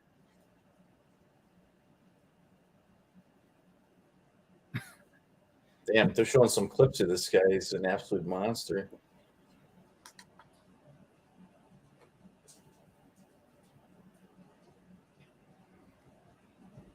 Well, it's a good thing that the Bears just drafted a right tackle, because otherwise this guy would be a nightmare for Fields. All right. I'm heading into beer number 2. Yeah, my little.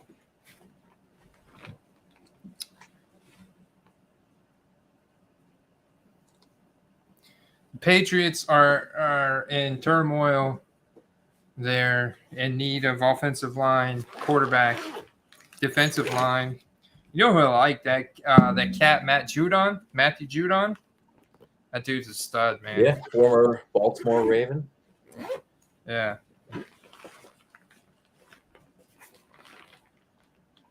The Patriots have a terrible track record at drafting first-round wide receivers. They just shouldn't do it. Shouldn't do it. They should get building the trenches, because I mean they need to like keep that beefy. That's like a staple. And then maybe Brady will run it back one more year, come back with the Patriots. Come back with his old team to run it one more year. I feel like Patriots only really draft good defensive players. Woo. Dude, surprise Jahmyr Gibbs pick.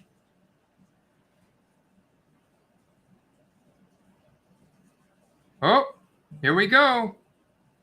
Pittsburgh's on the The board. Patriots are sliding back. Yeah. What's going on here with Pittsburgh? The Patriots are sliding out of number 14. The Steelers move up. Number 17. Leave us. Just kidding. So Patriots are now at 17. Could you imagine? Oh, man. No way. You think Pittsburgh there's no way Pittsburgh's going to redo the quarterback? Abandoned Pickett and went quarterback? No way. I don't Love think the so. comments. Crash said Levis. James says CB. Derek says JSN. They going JSN here.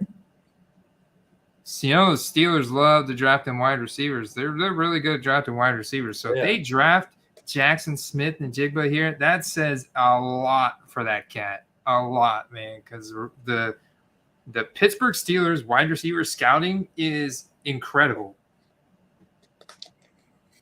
Their receiving core is suddenly really good. Really good. I mean, it was already good last year, but they got Allen Robinson, who, even if he does nothing, is fine because they don't need him to. I don't think they go tight end either because they got a tight end last year. I mean, they really need help in the trenches on the line. They do need a line. They do need a line. Boom. The pick is in. Pick is in. And then it's exactly like one of the few times the TV is queued up.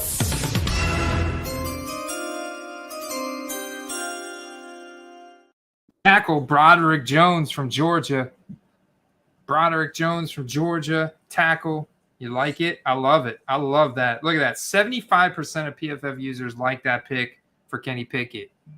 Let's go, Kenny Pickett. Let's go, Kenny Pickett, Najee Harris. Let's go. George Pickens.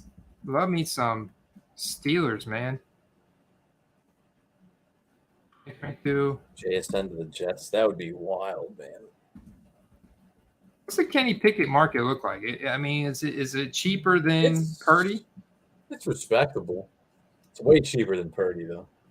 Whoa, look at this card, bro. This is like something from Game of Thrones right here or something. Like, That's true.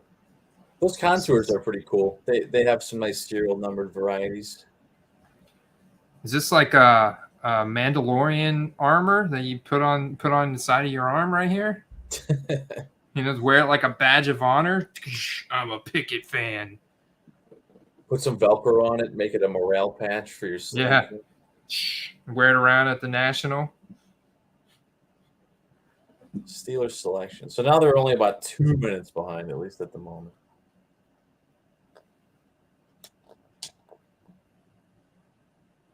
Mel Kiper, that guy is crazy, bro. He's wild, man.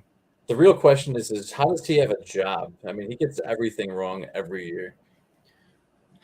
Yeah, he gets so much. Okay. So how much influence do you think Aaron Rodgers has on this next pick? Jets are on the clock. All of it. Hey, I finally figured out how they have the right hat for these guys that aren't at the draft. It showed on the shelf behind Broderick Jones. They had every team's hat there. For really? Yeah. All right, let's get out of sold. Let's check this out. Rookies and Stars, Panini. Airborne, Red Plaid. It's Rookies and Stars. Playbook. That's Sam Howell. Mammoth Patch out of 99. Somebody's buying that for $15-20. Green. Look at that storybook. Holy crap. Are you buying Pickett as the long-term solution there? I think Pickett's got another full year, maybe two, man. Pittsburgh's got a lot of loyalty to their players, and I think Pickett's got a good work ethic. I think he is a leader, and I do think he's got some skills, man.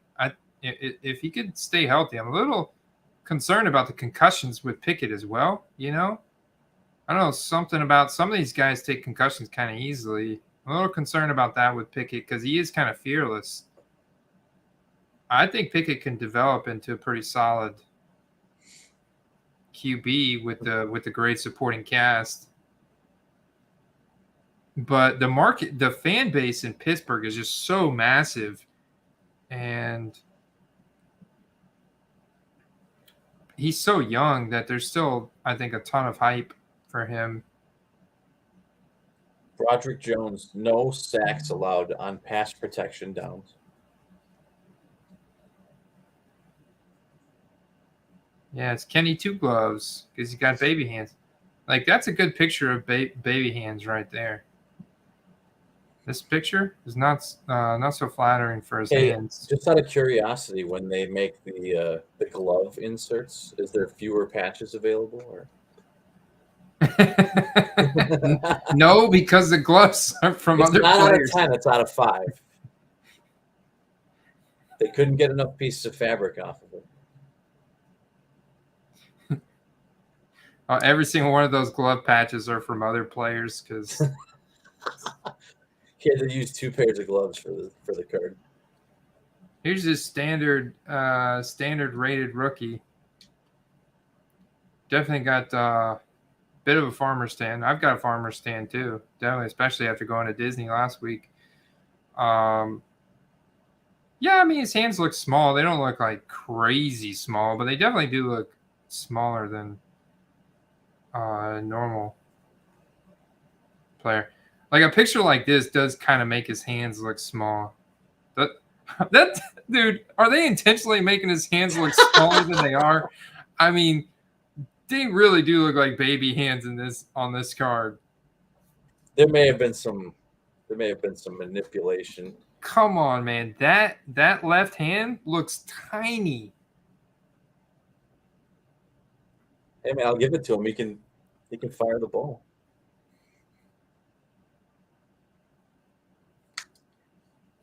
I think James is saying Pickett wears 2 gloves on each hand. I think this is this could be the receiver tight end pick here.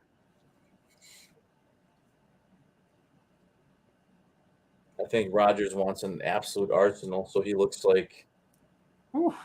the Rodgers of young. Yeah, they did trade Elijah Moore, so yeah, stock it back up, But man. they hit. I mean, I don't know. They got a lot of. There's not a lot of room left in that receiving core. So maybe it is a tight end. Who do they even have a tight end now? Dalton Kincaid. No, I mean, who do the Jets CJ have? Uzomah? CJ Uzomah was there last year. I don't think that Tyler Conklin. I have to go look at their depth chart. CJ Uzomah was there last year, if I remember correctly. And Tyler Conklin, was he there last year as well? Let's see. Wilson, Lazard, McCole, Hardman. Yeah, Conklin and Uzomah. And Conklin had a pretty solid year in Minnesota year before.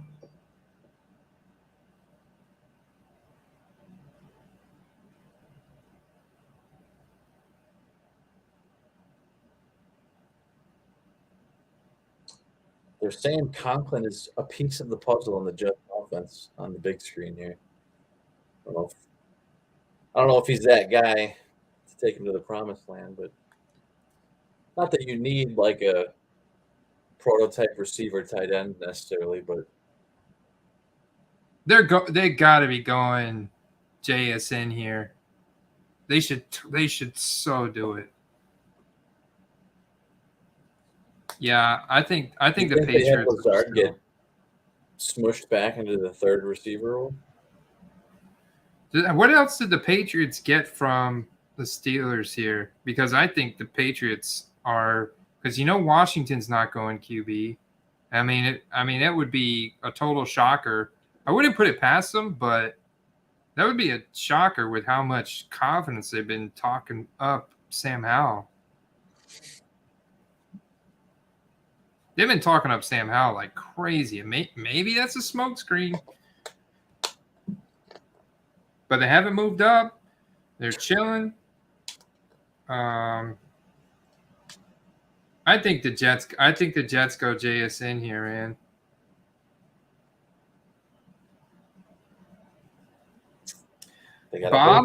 Bob was talking about getting in on some Rodgers cards earlier in the Discord server. Yeah, I mean it's a safe investment. I mean the guy's played a majority of his career at this point. Oh, Jets pick is in. If he truly follows in Favre's footsteps, he'll play a season there and go to the Vikings next year. I'm gonna be pumped. I'm gonna be pumped as hell if the Bucks take Hendon Hooker, especially with the fact that I just bought a Hendon Hooker auto earlier. Hey, the pick is in. The Jets take edge rusher Will McDonald the fourth. Will McDonald the fourth. Wait, no, I'm not saying. How do you say the Will McDonald the fourth? Yeah. Jeez, there's a lot of Will McDonalds in his family. That defense is already really good, man. I know, man. Now it's insane. When you add extra pass pressure and have Sauce Gardner as your defensive back, that's a winning combination. Filthy says Micah Parsons sick to his stomach about Eagles getting Carter.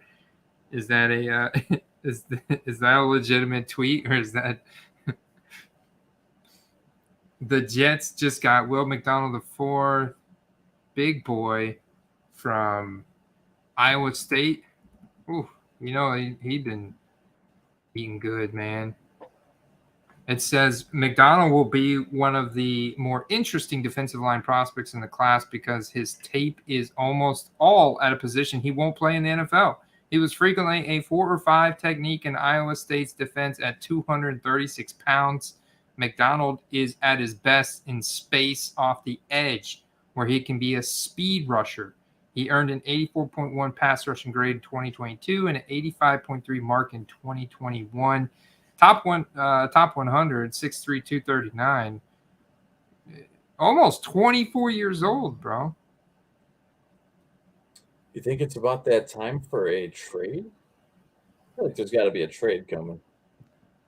With Washington? Potentially, yeah.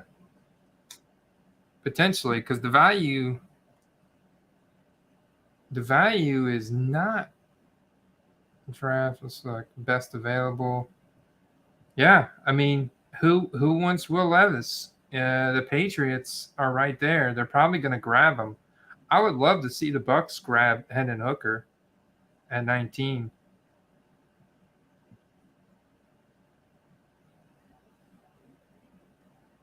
JSN still there?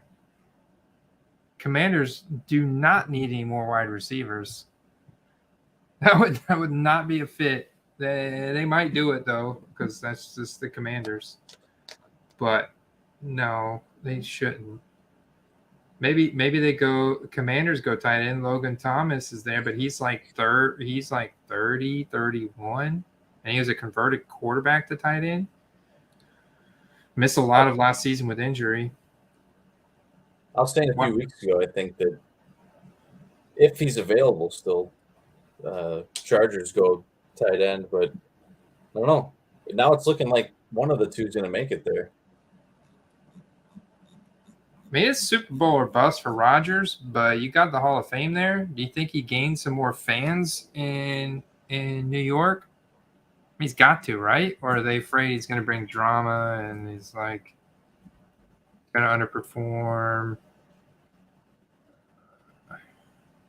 It's a lot of pressure to win, but you know, anybody can do it. Pressure on a guy who's used to having all eyes on him. So yeah, I mean, it's fresh start, man. This is the Tom Brady corollary.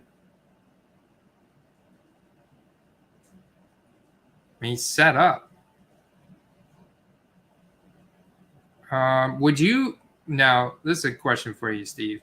If you're going to buy a Rodgers rookie card, would you get a raw one, or would you get graded strictly? Like looking at this one right here, this Bowman prospect. Would you be too nervous that this is fake or a reprint? That's a good question.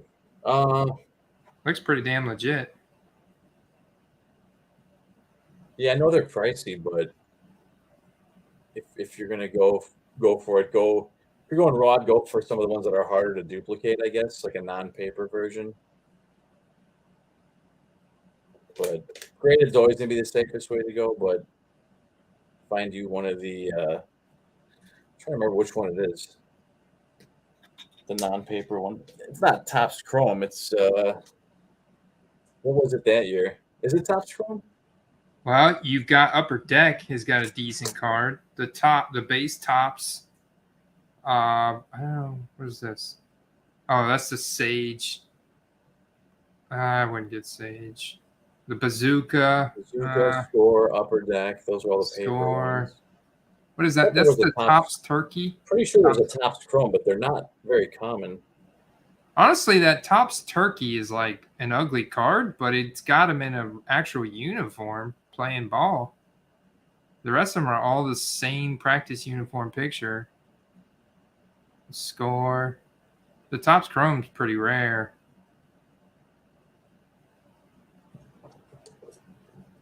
Ooh, what's that one there in the middle? This one? Leaf Limited, and then the one next to it. Leaf Limited, Upper Deck Exquisite? Or this one? They're Topps Pristine? I like that one. That was nice. Yeah. That's going to go for a fortune, though. Yeah, Topps Pristine. A die cut. It sold for 6 G's at the beginning of the season. PSA 10. Pick is in for Washington, but it's a commercial.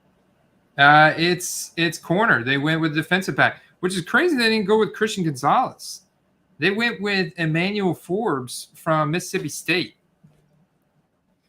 But definitely help for the defensive secondary, which they needed for sure. Emmanuel Forbes, PFF ranked 26. So, I mean, solid. He's light as hell. 6'1", 166, but he runs at 4.35. Like, the guy's incredibly fast. He started since his freshman year in 2020 for the Bulldogs, improving every single year. He's still on the skinny side for the position, but he doesn't play like it, apparently. His ball production is tremendous with 14 picks and 17 pass breakups in his career. There you go. They like that cat. They know how to put muscle on you too in the NFL. Just curious to see what they do with Chase Young now. Struggle to stay on the field to stay healthy, but here's the real question: is if he returns to form this year, now that they've declined his option, they're going to have to shell a lot of money out for him, or do they trade him now while he still has value before he maybe has a bum season?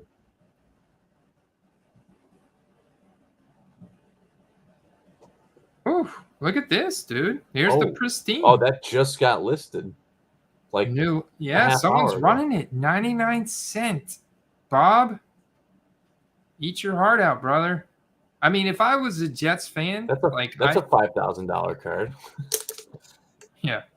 Hey, that's the way to do it, man. 99 cents start. It's already got a bid, Yeah,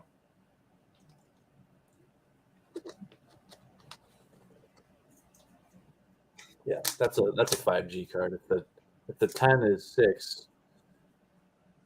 Yeah, with this one's out of 20. I wonder if that 10 sale was before he got traded.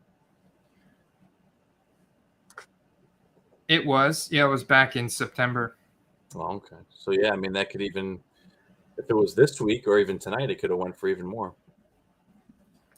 What kind of Sam Howell auctions can I get into? I mean, from what I've seen, he's a lot cheaper than Purdy and Pickett, but he's got a starting job, and he's got the rushing upside with all those crazy weapons in Washington, and the team's got the new ownership. I think that there's some real potential here with Sam Howell. He's kind of guy that I'm targeting in the later rounds of fantasy drafts, especially Superflex. Like, he's a guy that you could go and get in like maybe the 4th round, depending on your league and stuff. I'm sure there's some people that are going to be overdrafting him, and there are going to be people overspending on his rookie cards. I think in a lot of formats, he's a pretty good value. Let's see if I can find you a Sam Howell here. Well, I found a gold die cut. It's not my real cup of tea here, man. It looks like there's a little dent on the bottom right of it. But, yeah, I mean, it looks like some edge issues on that thing. And it's just the gold press proof. It's at a good price right now, because the gold just color matches so well with those what is that, beige, maroon? Call that maroon. Is that maroon? I guess it's maroon. Let me see. Serial number on the back. Guys, don't do this. I don't know why people do this. A screenshot on their phone. Come on, man. What? Zero bids. No, nobody. They don't end soon, but I sent you 2 that end tomorrow, and the prices are right. I had to go to this guy's store. Okay, all of his pictures are screenshots from his phone. His eBay store fail.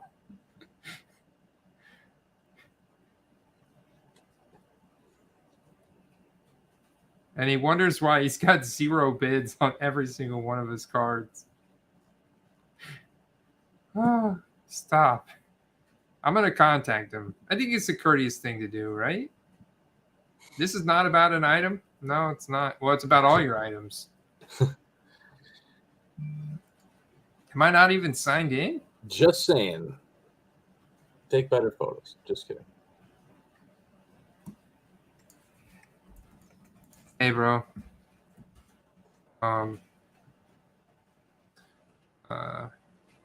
It looks pretty sketchy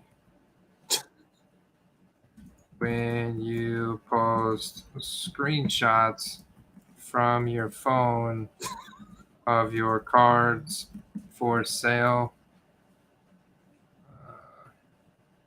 I'm gonna start. Hey, bro, They haven't announced the Pats pick, at least not on Yeah. TV yet. Oh, but they did announce it on chat window there.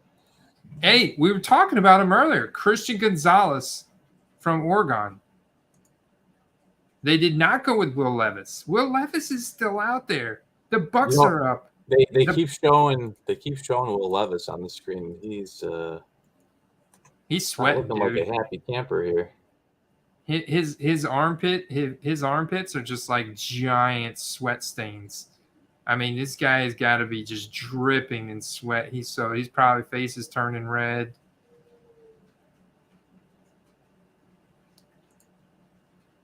Christian Gonzalez. How do you Patriot fans feel about that?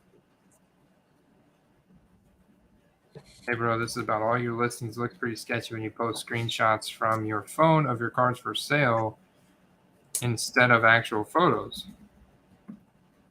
Just trying to help, bro. If you say bro again, it's the ultimate bro move, since you said bro once already.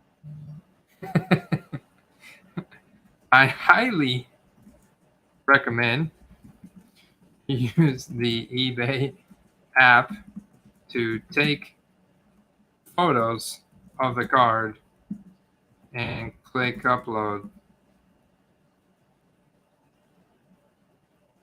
Click upload, period. Good luck, bro. Hope this helps.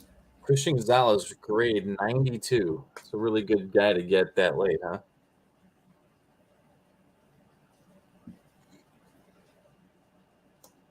What happened? I said it's a good value this late in the draft to get a guy with his PFF grade. Bob's looking at Rogers Black. Man, let me check this out. I sent you some Sam Howells in the private chat too. Okay. All right. I'm going to star Bob's comment so I don't forget. Scatterbrain says we don't want him. Pats don't destroy DBs, so the kid is safe, is what Derek said. He'll flourish like J.C. Jackson, and then he'll get sent to a team to get overpaid. Yeah. Well, on second beer, we're now sending messages to random sellers. Oh man, you lit up the private chat with some snipes. I got two ending tomorrow that are really good values, and then I got two ending in the next hour. That one is in a couple days, but I mean, depending on what happens tonight, could affect the price. Might be able to get this on the cheap. I'll watch it. Yeah, I'll definitely flag her. It's a good seller. It's a phenomenal set. You know, I like my Spectra. See what else you got.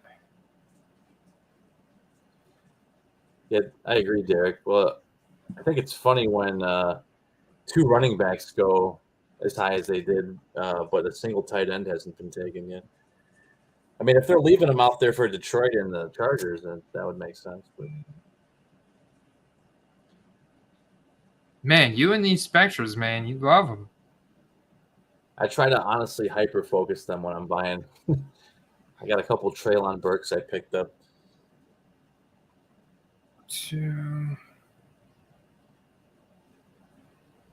All right, XR. Does that say PSA 10? It's another screenshot, Steve. It's weird. And the guy's phone's about to die.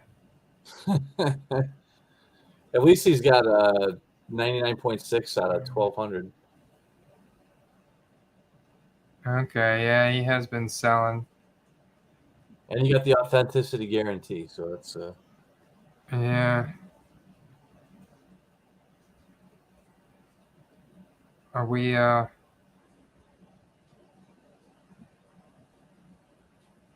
is this? We're good? All right, let's see. I know a lot of us on the channel here like the Obsidians. This one you got the more traditional kind of the color match play. Lions, is this the tight end pick? This has got to be the tight end pick, right? It's got to be a tight end pick, man. If it's not, it might not happen till Dolphins traded Gesicki away too. They get Jahmyr Gibbs. Are you gonna add more offensive talent? Whew, man, come on. Goff's values are gonna be so hot at the beginning of the season. I mean, because all the experts are picking the Lions to win the NFC North, and now you guys like, why am I looking at Sam Howell, Kenny Pickett, these rooks, the second year guys? I could just go buy me some Jared Goff, baby. Oh, they get Jack Campbell. Looks like Brian Urlacher. Man, the Bucks get their pick of the litter at tight end, quarterback. Let's go, baby. I'm excited about our pick. Jason Light, don't steer me wrong, brother. Here we go. Jason Light on the clock. The Bucks, he's been drafting pretty good the past few years. Who If should you the take a Bucks QB, pick? man, what a friggin' mess. With Baker Mayfield and Kyle Yeah, you're right. Trask. He went to the Patriots. I think the Bucks are going to draft a tight end. I think the Bucks draft a tight end. Question is, which one do we go? You're not down with Cade Otton? I mean, he's all right. He's all right. But think about it. We got one of Kyle Trask, who's basically a rookie, like Jordan Love, or you got Baker Mayfield, who just I don't know if he's any good anymore, man. And I don't even know if he's going to win the starting job. So honestly, you know what? I don't want to see for my Kyle Trask collection, but no, I want the Bucks to draft Hendon Hooker from Tennessee. Center. Is there any good centers this year?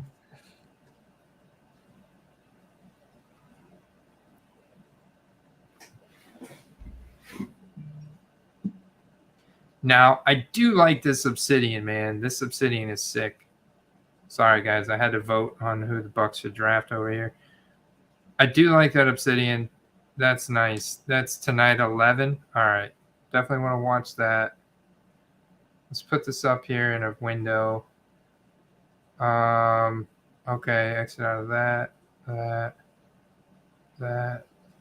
Exit out of some of these windows.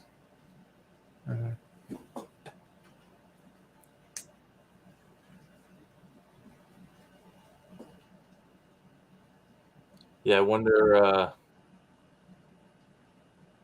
We get into the Lions thing seemingly a lot more often than most people do. But if that defense starts playing and they continue scoring 35 points a game and win a lot, how high is the Goff ceiling, Andy? I know. I gotta try and find. Graf knows what's up. We are not scoffing at Goff. In fact, we promoted Goff because once accused of pumping said player, pumping only involves players that end up chumping out, which he did not do. Yeah, I mean, it's just, whoa, dude! Like, come on, man. This is a travesty. You guys don't want this. I'll buy this right now. Andy, I was a season and a half ago. I was buying those for like $7-8. So I mean, that's quite a big. That's a triple up, man. I know this is not. Yeah, I know this is not 2020. This is not something. Heading into the 2020 season when the Dak Prescott Raw prisms were going for. Got up to going for like $300. Remember we were looking at those rookie ticket autos and they could have been had for like what, $150 at some point or $125? Look at that. Boom. Look at that arrow up. Yeah, the 10s oh yeah. Trends up big time, brother. Check it out. The 10s are at 185. And that's actually What was the floor like a year and a half ago? Like $40 maybe? 31 back in November. Look at that. Back in November 30. This is the mid-season low. that we talk about all the time. Before the season, last June, July, about $50, $60. That's why I tell everybody now, the best time to buy it is typically buy players on underperforming teams or that suffer injuries, etc., underperform expectations in November, beginning November. That's when finances normally get pretty tight for people, and people get burned out on like the season, whether their favorite player gets hurt, their team's not doing good, their fantasy team sucks, etc., etc. That's the best, like, arguably that's one of the best times to buy, Steve. It's just such a good time, man. But what I wanted to look at, it's a little bit less than a 50% shot at getting to 10 if you compare the 10s to 9s to 8s. Wow, someone bought an 8 for $81 on March 15th. Wow. So you're probably going to get a 9 or a 10 on the golf.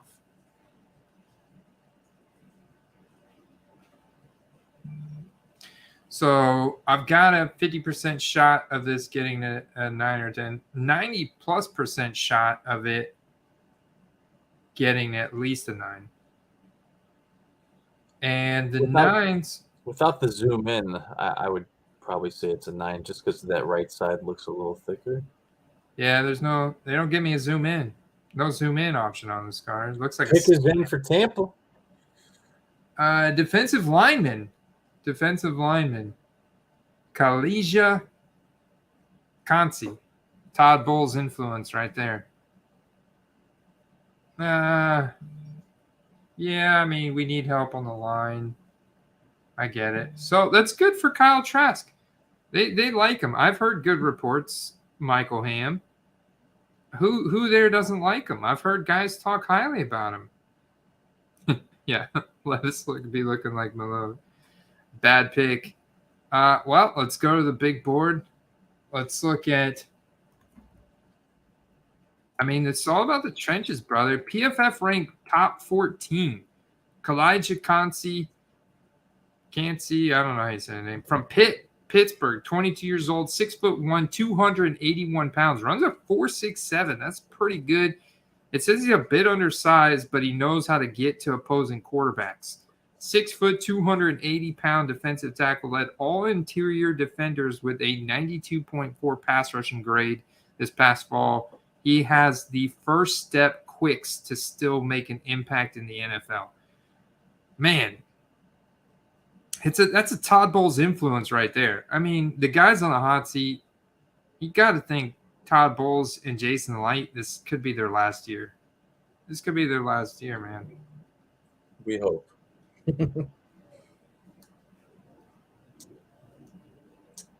Nani's got the right idea. That's what I think too.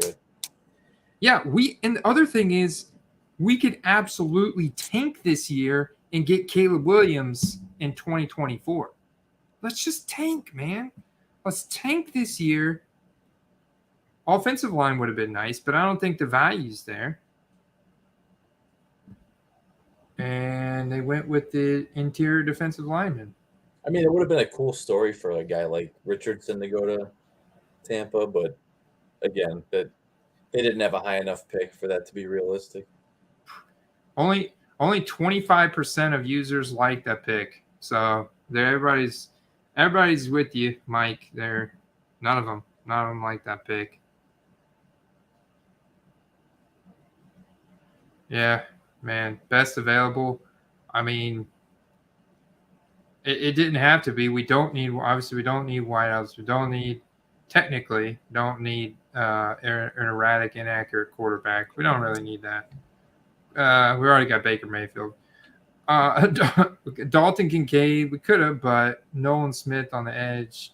Brian Branch from Alabama, safety. That would have been good. That would have been smart. Honestly, I would have rather have seen us add safety, secondary depth than line. But we do need the line. How much time did Shaq Barrett miss last year, Steve? I think he only played the first 6 games, right? He tore his ACL, right? Yeah, it was really disappointing because that Joe Tryon, he just couldn't get home. I mean, he's all right. He's like okay at best. But we definitely, you could tell, like Vita Vea, he's good, but his stamina is like obviously not crazy good. Like he's on the interior. He's a good run stopper. But we need guys that can get home to the quarterback.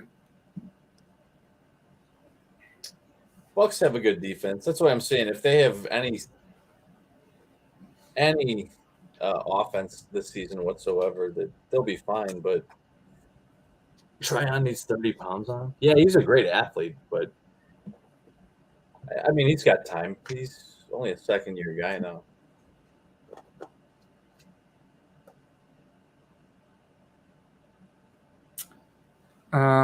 Late Stick makes a good point here. The card's in a sleeve, not raw. Doesn't buy it unless they state that it's near mint or better. And I don't even trust that, to be honest with you. I don't trust their condition that they put on it. I just kind of, I mean, and you don't even zoom in, just kind of look at the centering. I don't think this one's in really great condition, honestly, now that I'm looking at it. $8 one. Oh, look at that. PSA 10. Look at that limited with the jersey patch on it. If that goes for a couple bucks, that's a huge buy there. You like that? I like that a lot, actually. It's all you, man. DC Sports ends on Tuesday. All right, I'll be watching that. PSA 9. Frequenter of their consignment page.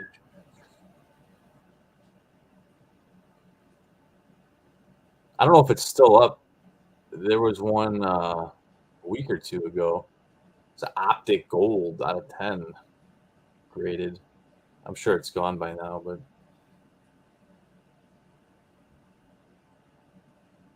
yeah, it sounds nice. Spectra. Ooh. It's got some heat on it. $66. Ends tomorrow.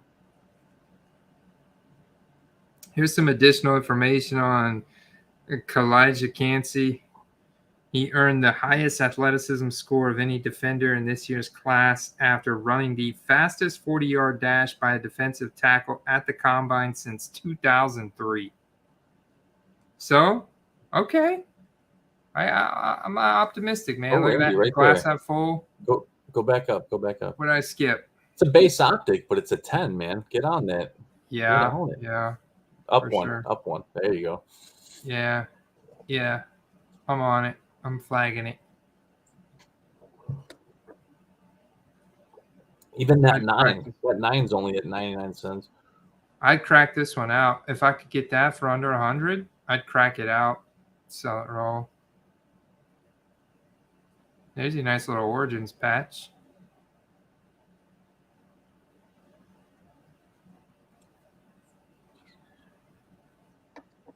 Man, there's some DC Sports auctions coming up for golf.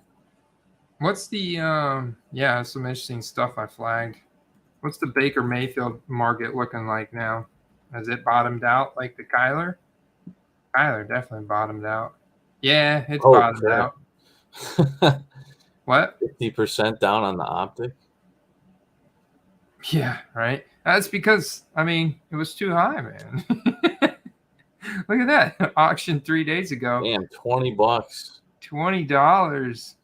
I'll buy a Baker Mayfield optic PSA 10 for 20. I guess so. He plays for my team now. Oh, no, he'll get a start. All you gotta do is start one game and you got at the least your money back on that. Look what's crazy. One day before, someone bought the same card, not the same serial number, but same card, and it buy it now for 120. Oh my gosh. Some of these buy it now buyers, man. Oh, you gotta love them though. I love them. They're so good for the hobby. They're so good for sellers. You know, that's what you want. You want a good buy it now buyer that pays, and just want to like always positively encourage them. So the trick is to snipe these Baker Mayfields in auction for dirt cheap and then just flip it into buy it now, anticipating someone to overpay. There we go. Get me a base rated rookie for, look at that, the trend 37. There you go. Look at that, Steve. Same thing. Buy it now for 55 at 10:30 at night on Tuesday. The next day, an auction ended 10:38 at night for 1950. That guy just couldn't wait one night. Did it in an auction. Hey, gotta love him. I love those guys. I love those guys. Oh, Seattle. Pick is in. Gotta roll the.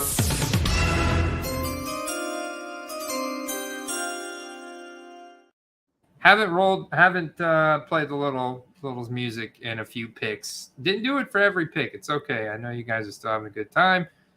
Jackson, Smith, Ninjigba goes to Seattle. Whoa. More weapons for the hyper accurate Geno Smith.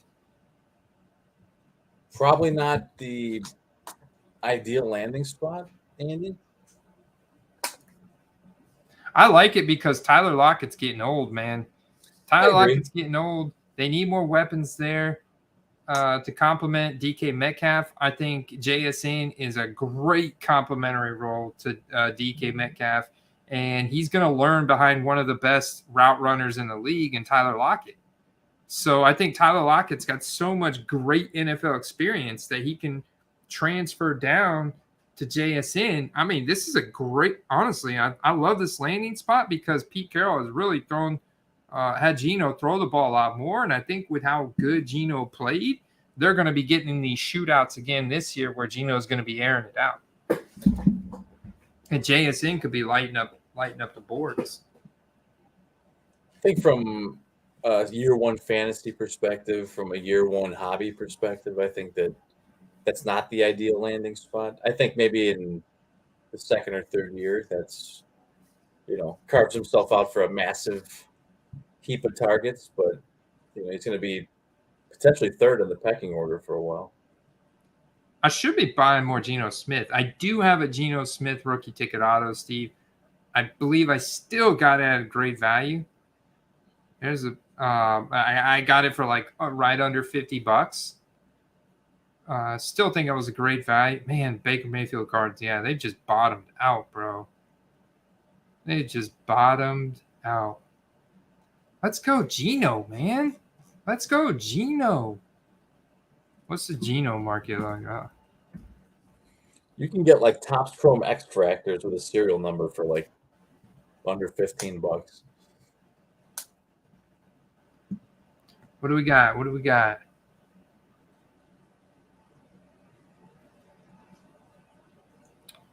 Oh. You know what's interesting? Silver Do they make Prism Geno? for 99 cents. Should I look at I should look for Geno 2022 SSPs. They might make them. You know what's interesting? Maybe they have a 2013 Prism, the retro. Oh no, they're doing the 2012 retros this year.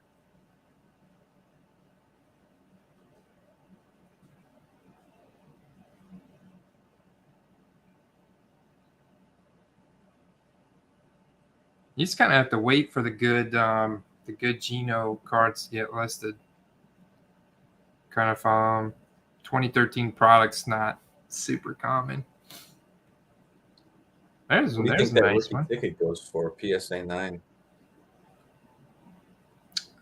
Yeah, that's the one I got. I got one I got either that one or the parallel.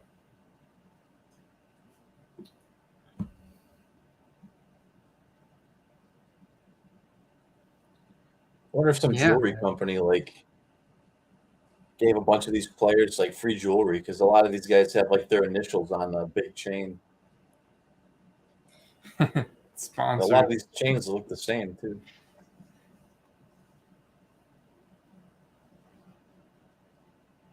How did Danny Jansen get in the Geno Smith results?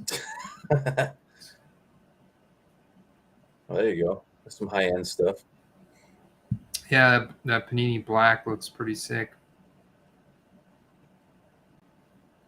Well, why did this guy call this an RPA? No, I don't see any patches or memorabilia in this card. Auto's off the sticker, so a little bit, so I wouldn't get a 10. It's okay. Chargers are on the clock. Do the Chargers get wide receiver talent? I mean, they need it so bad. Zay Flowers. They're going to get Zay Flowers. We'll see. They could go tight end. Dalton Kincaid. I'm going to go with my original gut. I said it a few weeks ago. I'm sticking with it. They're going tight end. Kincaid. Let's see. Look at the Zach Wilson picture, by the way. You see that?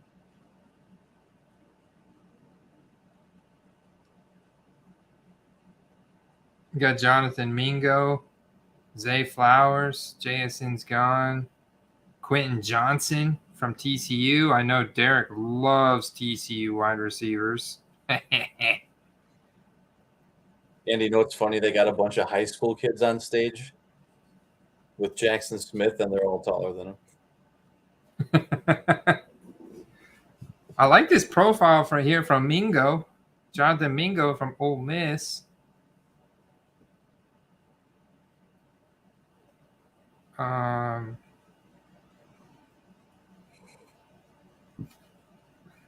If they want some speed, they can go with Zay Flowers from BC. Best comparable to Jahan Dotson. I mean, YPR, though, was 13.8. So, but what was the yards per receptions?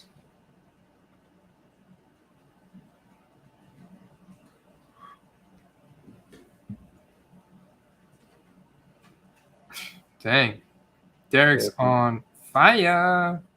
Moving some weight tonight.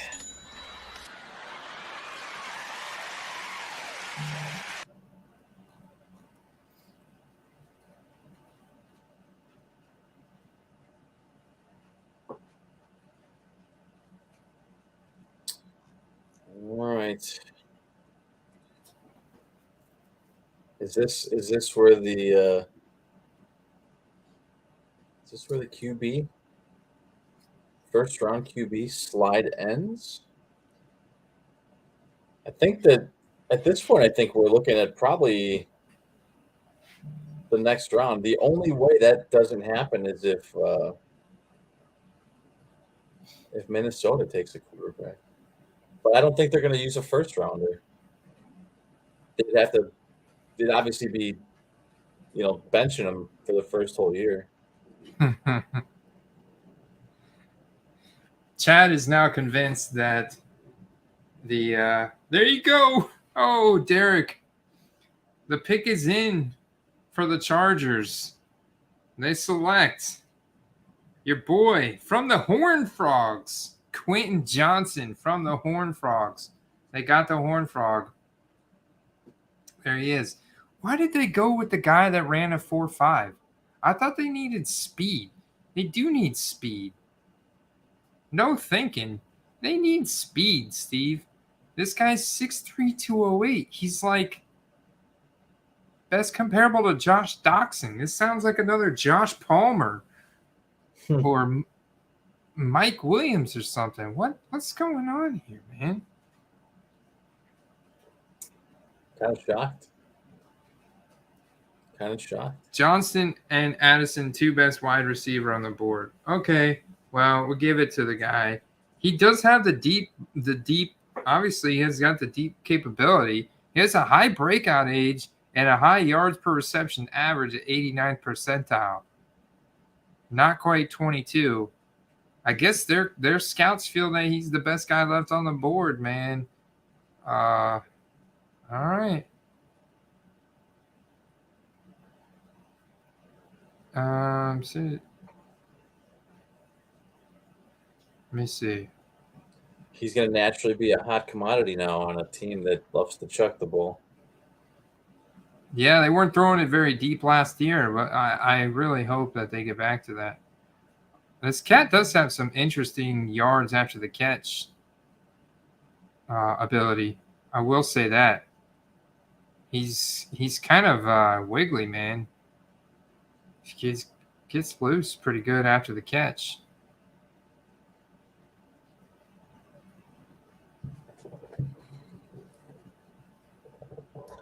Size and speed. Sidney Rice is the best comparable. That's not that good.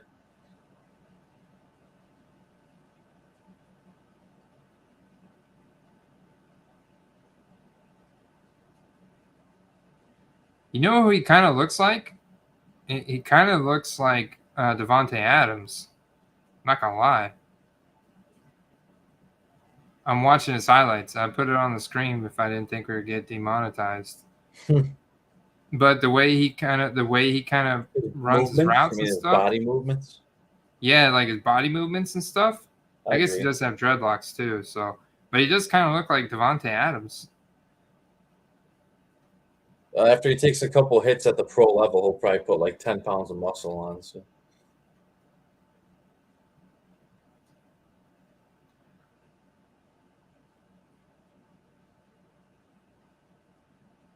All right. What do we got next? We got Baltimore. Yeah, Baltimore at 22. I don't know if we announced at the beginning of the stream that Lamar Jackson signed a 5-year extension and became the highest paid player in NFL history. Congratulations, Lamar Jackson. There's going to be a lot more action in the flock for the next 5 years. Mike, I saw that too about the Aaron Donald comparison, but I mean, other than height and weight, that's pretty much about it.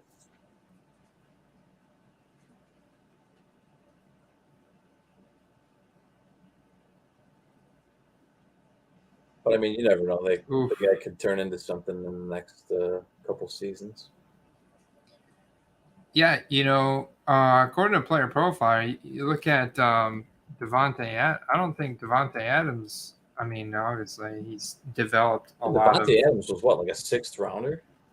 Well, I was gonna say he doesn't have the same speed either, like straight line speed. But on paper, but when you actually like watch him play, he's faster and he's got better. Obviously, he's developed in just an insane route running capability. But what I wanted to point out was his 40-yard dash of 4.56. I think he's actually increased his speed a little bit since being drafted in 2014. Had to be, because when you watch him on film, he gets loose from some of these guys when he takes the top off the defense, and it looks like he's faster than a 4.56. But it's interesting to point out at 4.56 there, and the cat we were just looking at, same speed, 4.57. That's all I'm saying. It's interesting, right? The burst is good. 98th percentile burst. That's the jump score. What's his? I think you can't just use workout metrics as like a predictor of success. I mean, it is indicative in some cases if the skill is also there, the intangibles, but sometimes just being where the ball is and not being the fastest is better. This is the 3-cone. His 3-cone is his agility. That's 11.59. That's 14th percentile. Maybe that's all that awkward body movement we saw on the route running. Yeah. Well, I hope for Justin Herbert's sake and the Chargers, they know what they're doing. I also hope that they let Devontae at 65 percentile at least on the old agility score. I saw that A-Rob, where did he go? A-Rob went Pittsburgh. That's right. A-Rob's in Pittsburgh now. A-Rob is in Pittsburgh.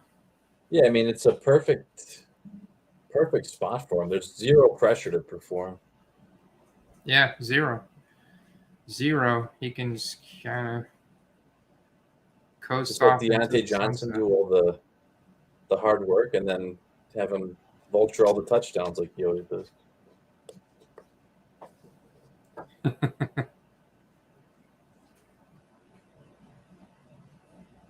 So what do we have? 3 QBs off so far?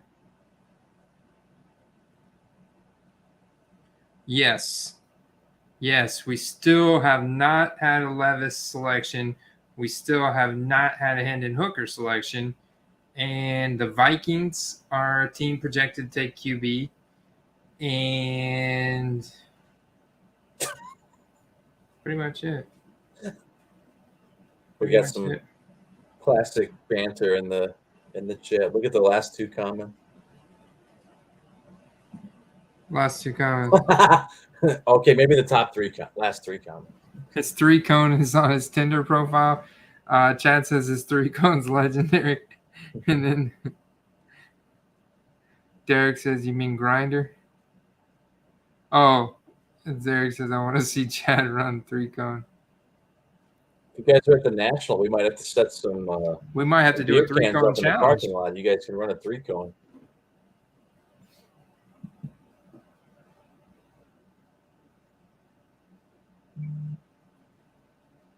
The Ravens are going wide receiver. Zay Flowers. They went with the little speedster from Boston College we were talking about. 5'9", 182. Zay Flowers runs a 4.42. Man, so they had Odell Beckham Jr. You already got Devin Duvernay, Rashad Bateman. Man, now you had Zay just Flowers. Going pure speed at wide receiver.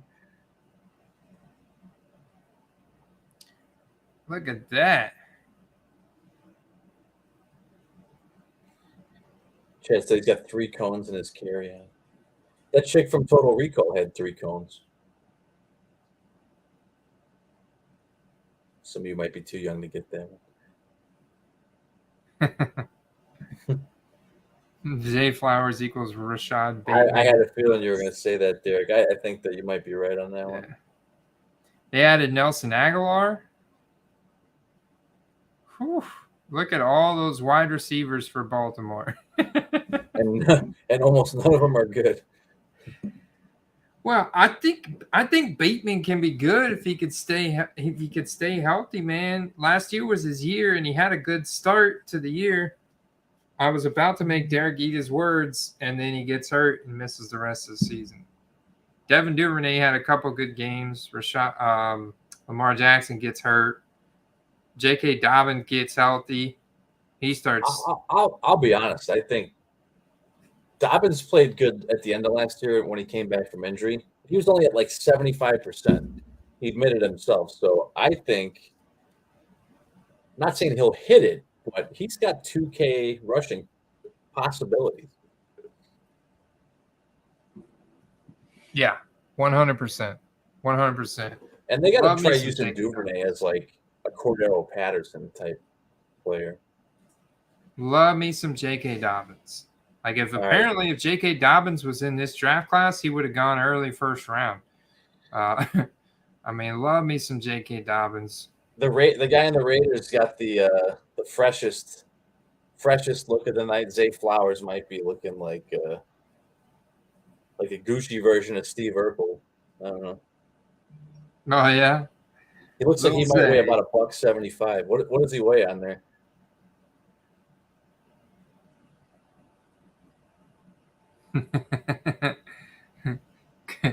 Corey said, I'll do a 3 cone at Nationals. Let's go, man. I'm saying beer cones. We could do it. Beer cones?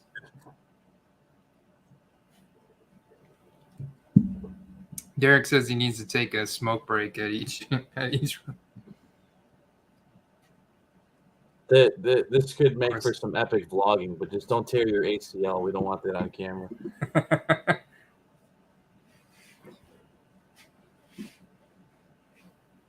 It might happen.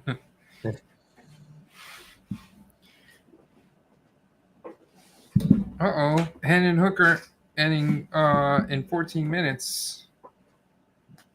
I was thinking he's going in the first round. Do the Vikings go get a quarterback? That's the kind of pick that maybe would make sense for them, just because he's injured, so he wouldn't be expected to start right away. But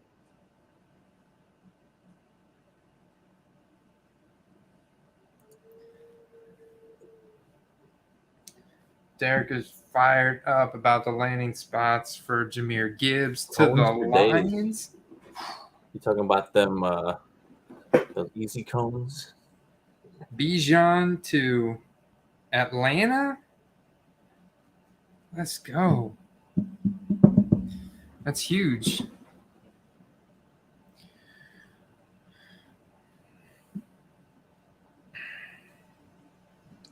Dude, how tall is Zay Flowers and what does he weigh? Because the girl interviewing him is taller than him by a couple inches.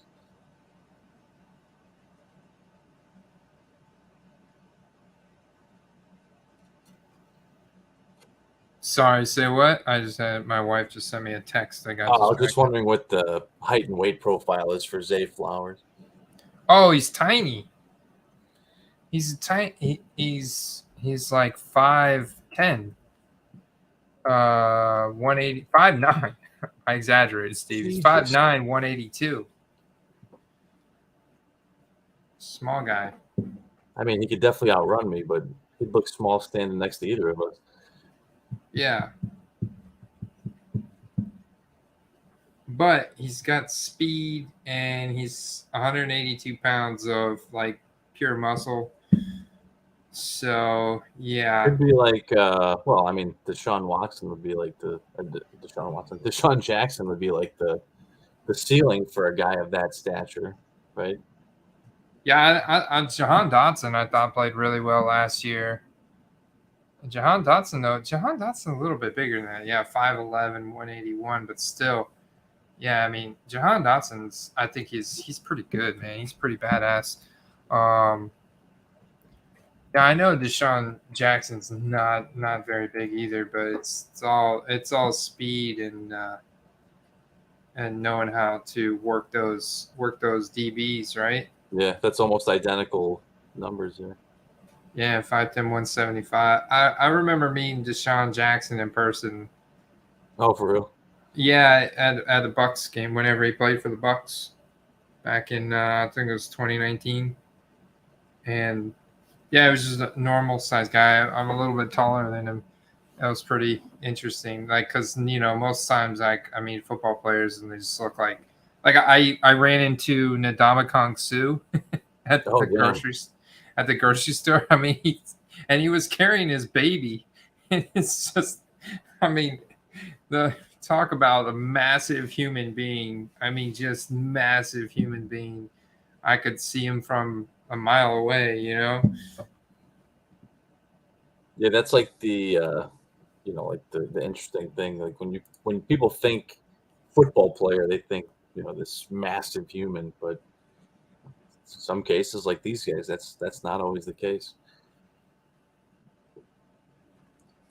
Derek likes Jordan Addison at 5'11", 173 over Zay. Billy in the house. Scatterbrain says he got lucky and bought a Bijan auto for under 45. The rest are going up like crazy right now. Congrats on that snipe of 45 though, bro. Woo.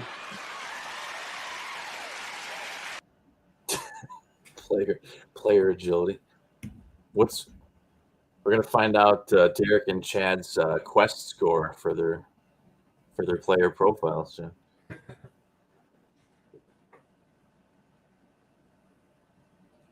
We have to use different criteria, and he is cashing in tonight on all those college uniform cards that he's selling all night, man. Vikings have a minute and a half, Andy. What do you think? Is this the Will Levis pick? It's got to be, right? I think the Vikings. Well, the thing is, who's gonna pick them if they don't? These could take a receiver, though. They could take a receiver. I mean, losing their second receiver. That second receiver slot is now going to be filled by like Jalen Reagor. Yeah, I don't know. But I feel like we're going to be here for a little while longer. The Vikings are taking forever. I'm going to go ahead and crack another beer. I'm getting the beer number 3, man. Got the Goff Stover for 15. Nice. I feel my brain slowing down a little bit. Anthony just got nice. Billy's selling. Yeah, Derek's selling all night. Chad's selling. Billy said just sold. Quentin Johnson RC 22 leaves right, a blue refractor 50. Anthony got a Goff Silver for 15. Nice, man. I hope that's in good condition. That's a great price. Let's go Scatterbrain. What those Silver Prism Goff, the PSA 8s were going for like what, 20? Yeah. So that's worst case scenarios. Yeah. Pick is in Minnesota. There it is. Mini Jordan Addison. There you go. Woo! There you go. Called it. Receiver.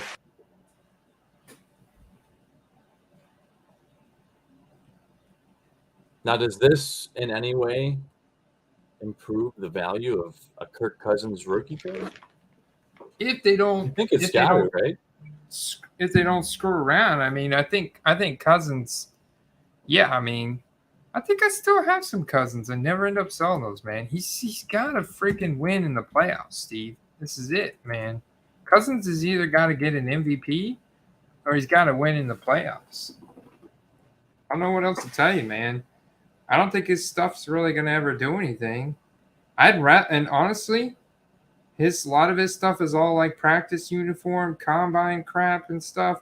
I'd rather have him in a like that 2012 Prism is iconic, but I'd rather have him in an ultra modern. Oh, you know what would be sick, Steve?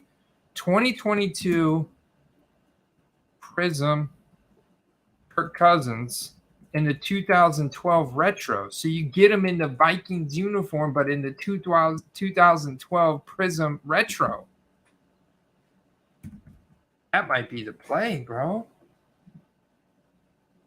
Did they do it? Did they put him? If they printed it. Please tell me they did it. How are they that dumb that they wouldn't do that? Come on, you got to be kidding me. They would do that, right? They would not print him. I guess it would be a little confusing, but not really. It's not a rookie card. We're put it in the that white sparkle. It's a white sparkle up there. It's another one. Look at the zebra. You like white sparkles? It's a die cut, though. Can you send me that zebra and that gold patch? Can you send me both of those? This one right here? Yeah, and the one above it. I'm going to take a swing at both of those. I got you.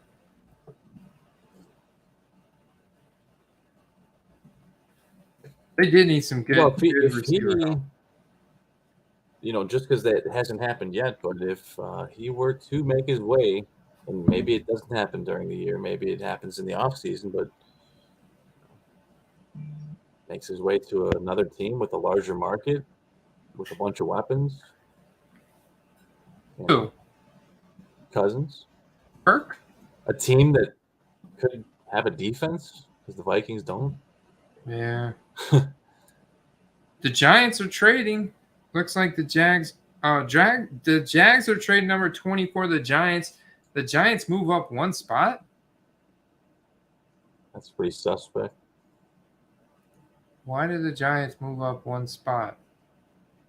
Are they getting a wide receiver? Are they going maybe for? Maybe they felt someone ahead of them was tight end. This is the tight end, Steve. Is it though? They just got Darren Waller. Oh, that's right. That's right. They picked up Darren Waller. I forgot. Well, that definitely changes things. He's getting old, but yeah, he's still top of the tight end range.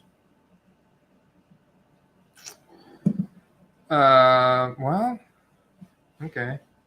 Let's see who's best available. available. Reading on Zay Flowers. You think he could be like a Santana Moss type? You think he's good enough, or you think he's just going to be a a burner, one-trick pony. Yeah, I'm not. My expectations are not very high. I'm gonna have to see it translate over to the NFL before I believe it. Because I think that Santana Moss career path is pretty slim, and he still ain't getting the Hall of Fame.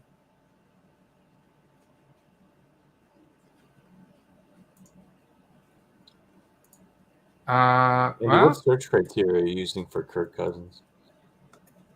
I was on 2022 Prism Kirk Cousins. Yeah, 2022 Prism Kirk Cousins. I was looking for. What did you do, like ending soonest or what? I was just looking to see if they printed them in that retro. But, what I've been doing for veteran lately when I've been looking for guys like this, because I want to filter out all the common stuff. I don't know what to really search by, whether it's auto or SSP. I know that people love to put SP and SSP, but a lot of times that can't get me to the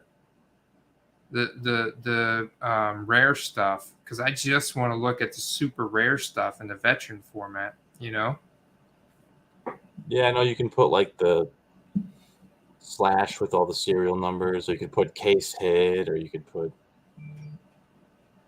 a Genesis or a honeycomb would be really nice.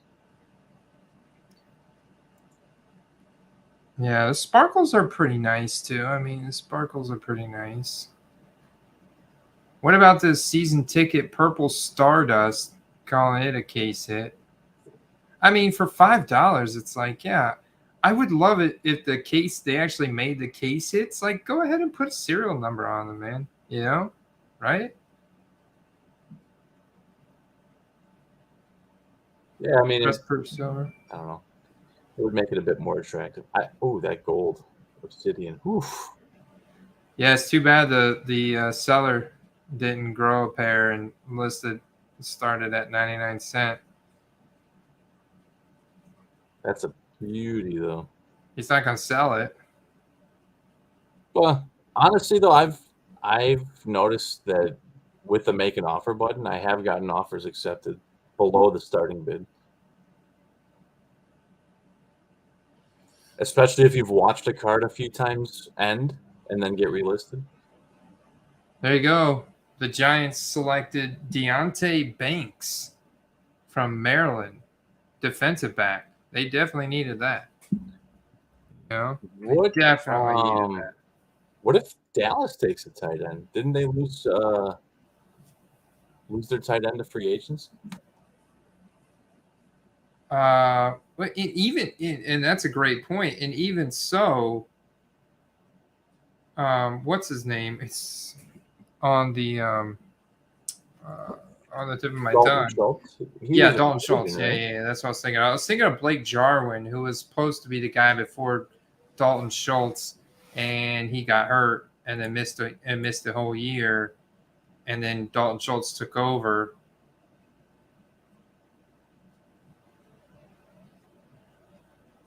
I forgot they had Brandon Cooks. Dalton Schultz is evidently on the Texans, which I must have missed. Yeah, they lost Dalton Schultz. But this is going to be your tight end. This is going to be the first tight end pick. You watch. This has to be it. It doesn't make sense. It has to be it. Although Cowboys. I saw a video with, I think it was this Jake Ferguson guy. And I don't know if he's actually really good or not, but evidently he is a person that is in the hobby, collects his own cards. Even though there's Jake Ferguson?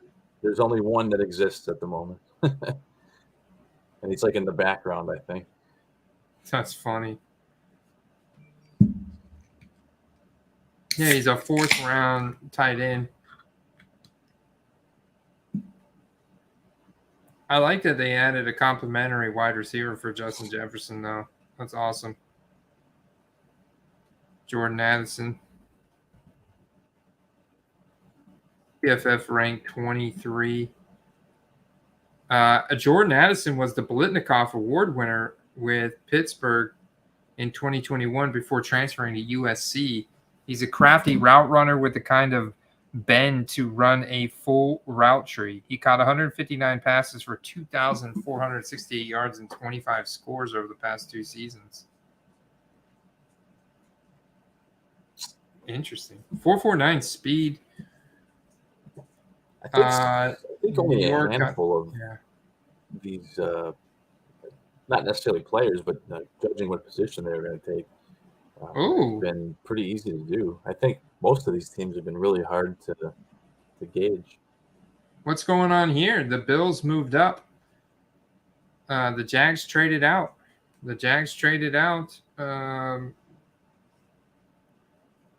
Moved up 2 spots. The Bills moved up 2 spots. Now the Bills have picked 25 and 27. 2 into the first round picks. Oh, no. There they go. They fixed it. So the Jags are picking at 27. That makes sense.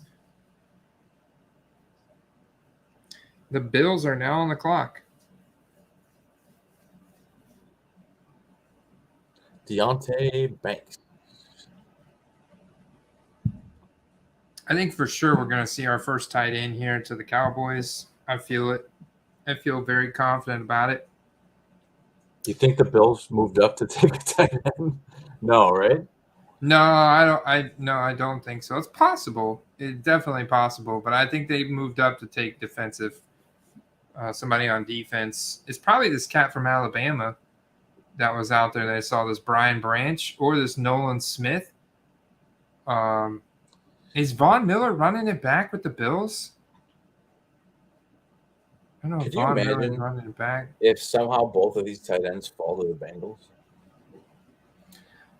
It's probably going to be one of these edge rushers or the safety from Alabama. I think the Bills could absolutely use more help in the secondary. I think this I hope last year when we forecasted the demise of Malik Willis, hopefully this is a learning experience.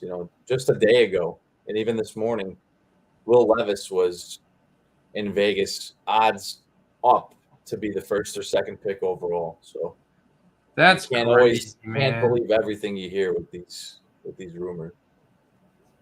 That's crazy. Yeah, I think I bought into some of the draft Hendon Hooker hype, but at the same time, I think he's actually a guy. I actually think he could do pretty well long term. Like, I believe in his long term capability more so than Will Levis. Could you see him going to the Rams at the beginning of the second round? Hey, now you're talking. Oh, there you go, man. The Bills take Dalton Kincaid, tight end from Utah, man. There it is. Yeah, I think that's the only reason I think they traded up, because Dallas was probably all right. Well, there's at least 2 guys I like on the Bills now. One's a 4th rounder, though, Derek.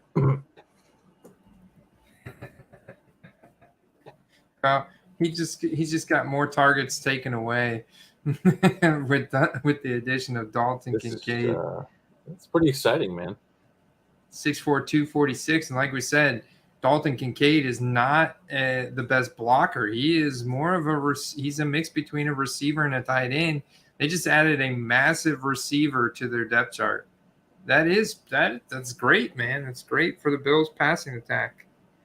There's fewer targets for Gabe Davis. Gabe Davis is – I wonder what his stock is now down to. I wonder what Gabe Davis rookie ticket autos are at.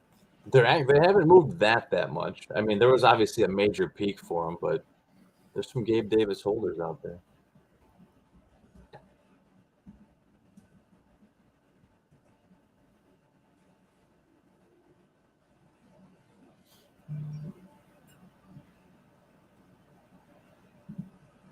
I think maybe the sold data might be better. 101. 1250 for a base raw. Oof. That's a steal. They've fallen down a lot, man. I remember that playoff game. These spiked for $100. Mm-hmm. These spiked for $100, bro. Yeah, 12. If you can get that for $12, man, that's, I think, still pretty safe. He's super young. He's still got a chance to make a name for himself.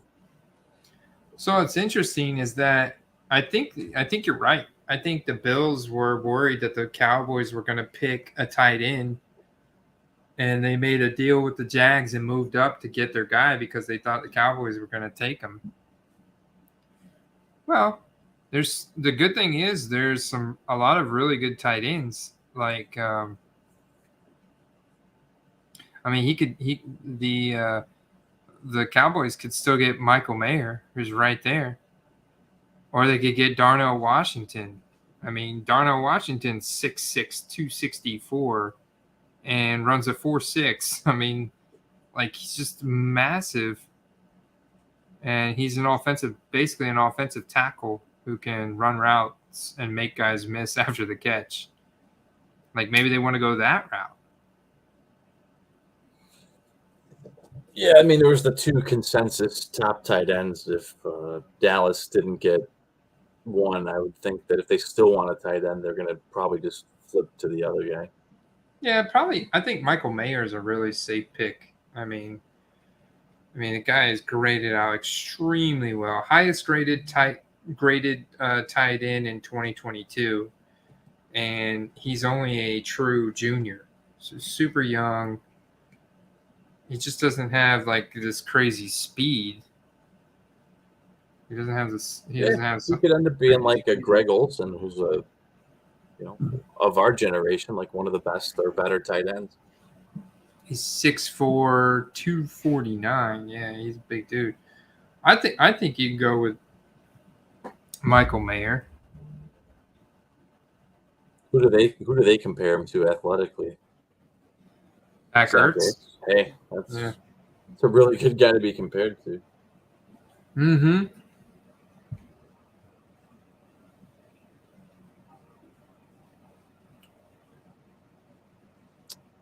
Just now showing the Bills pick.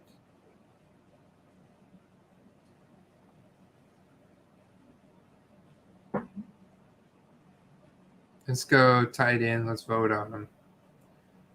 Michael Mayer. Only a handful of picks left.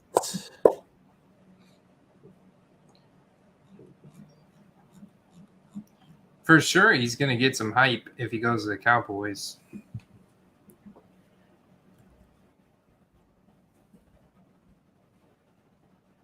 Didn't Cole Kmet go to Notre Dame? Yep.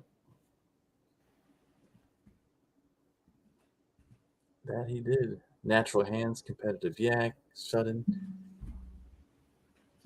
Yeah, I like this. I like this pick. He kind of embodies what I think the tight end position is slowly morphing into in the NFL. Man, there's a lot of people bidding on Michael Mayer stuff. They can feel it. They can feel it, man. He's going next. Even his base rookie auto here. I mean, solid penmanship.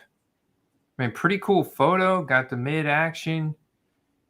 It's a good looking card, man. Good looking card.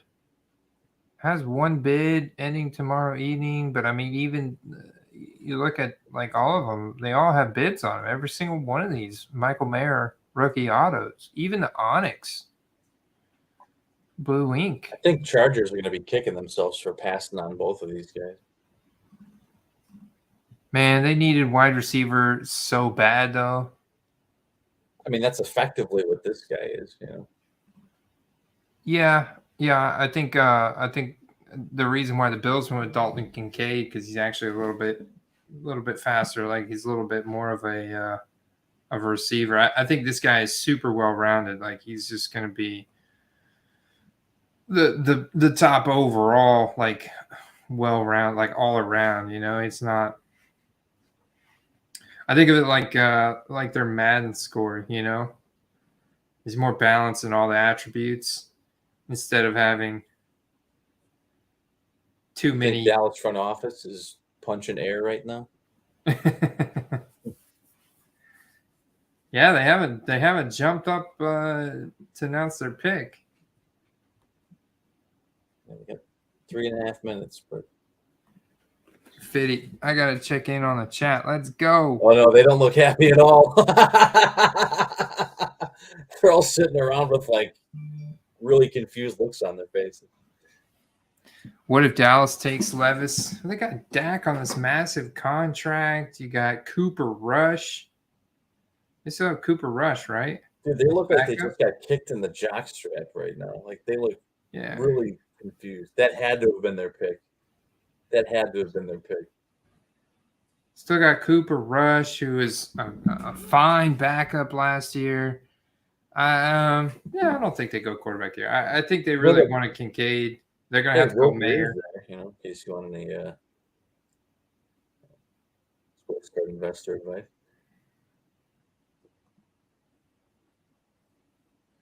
Hey, Woodband, what's good, man? I haven't seen Woodband in a little while. Yeah, appreciate you, bro. Appreciate you tuning in. What if Dallas takes Levis? Man, that'd be wild. I don't think they're gonna. Derek said look up Brock Bowers. I think the Rams or maybe the Seahawks in the next round. Ooh. Damn. Look at this boy, Brock Bowers. 6'4", 230. He's coming out next year, Steve. Runs a 4.48. Holy cow. Recruit rating off the charts.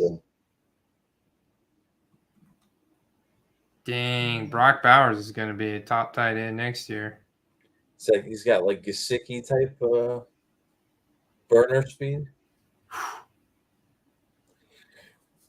Andy, I think Gesicki is going to be a sneaky guy in these, especially in these best ball leagues. You know, that guy is a red zone threat, and I just don't really like any receivers on the Patriots. You got a good point. I mean, he's basically like a basketball player out there. His jumping ability, and I've seen him catch some balls in the back of the end zone that are just like he could probably touch the back of an NBA backboard. That's how high he can jump. Yeah, he just can't block for shit. Right. Which is fine because they typically roll out two tight ends, and he's not really being asked to block. He's on a 1-year deal, so he's going to either show up and get a nice contract or, you know, sign another 1-year deal somewhere else. All right, Dallas pick is in with 10 seconds left. Let's go, Dallas. Come on. It's got to be Michael Mayer.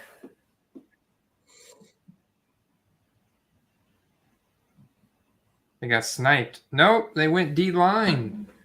Mozzie Smith from Michigan. No, don't like it. Look at that. Nobody else liked it either. 25% of users like that pick. Mozzie Smith. That reminds me of like when you're in a fantasy draft and you got a guy lined up, the guy before you picks him, and you make an awful pick because your game got thrown off. I feel like that's kind of what just happened. Hell yeah.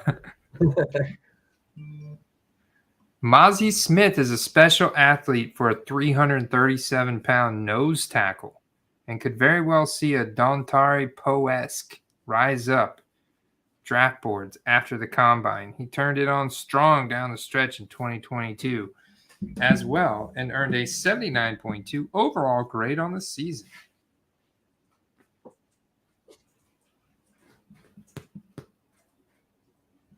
Yeah, Scatter Gesicki got basically taken out of the playbook last year, so it's a bad season to have him last year, but I think that's going to change this year. Billy, I'm not I just got a message from Billy. I'm not watching any feed. Steve is watching the broadcast. I am following the PFF live draft tracker and Ari Mirov at My Sports Update on Twitter. For Andy, with it being the draft tonight, Maybe we should do a best ball draft next week. Maybe, or the week after, soon. Yeah, man. We've got to do get in on some. I wondered if they're gonna pretty soon after the draft is over, they're gonna have their best ball, like best ball mania and everything start up now That's that what I'm we've waiting got for. landing spots. I've left all my best ball money in from last year. I'm just waiting to re-roll it. Look at my account. I got $444 in my account, dude. Dallas drafted Mozzie Smith, defensive tackle. I had no clue I even had $444 in here. I must Did you have hit like a random 10-legger that you forgot about? I Or it don't could have know, just been all man. your best ball payout that you forgot about. Maybe I want some pick'ems.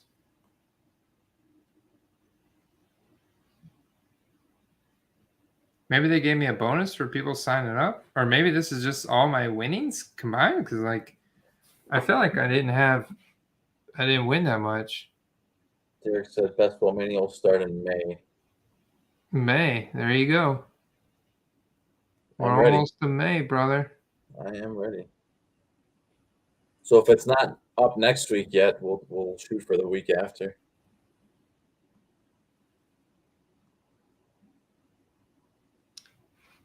Oh man, I went for the big pick'em, $20 pick'em. This was on the Super Bowl. These pick'ems are so much fun, guys. We were close, actually.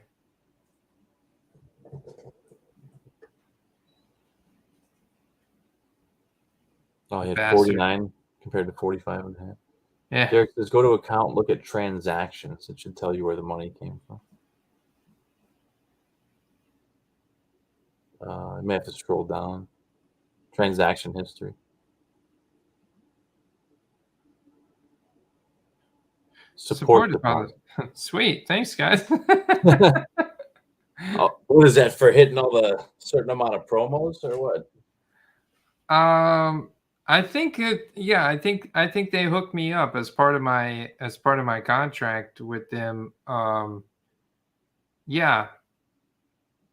I mean, yeah, I don't know. I think they did that last year though. So it's basically, it makes it easy. They're like, don't worry, it just makes it easy for me to do a bunch of best ball drafts, because what's better than a best ball draft? A funded best ball draft. Yeah, exactly. Pick is in for Jacksonville. What do we got? Let's see. Where am I at? Oh, I'm like way in here. Jags. Where'd they go? They gotta go with this cat from this cat from Alabama, the safety. I think they go safety. Yeah, it's Brian Branch from Alabama. Derek, you and I both, man. Although you've inspired me to do many more than last year.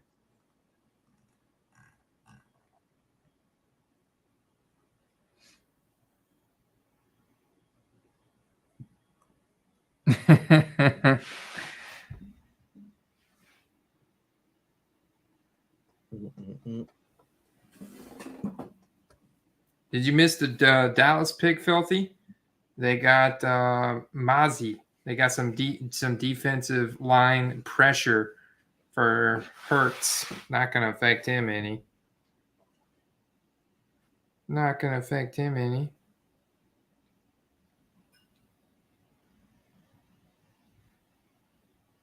Brad Nolan picked up a nice Trubisky just a couple weeks ago. Jacksonville goes offensive line. Tackle from Oklahoma, Anton Harrison.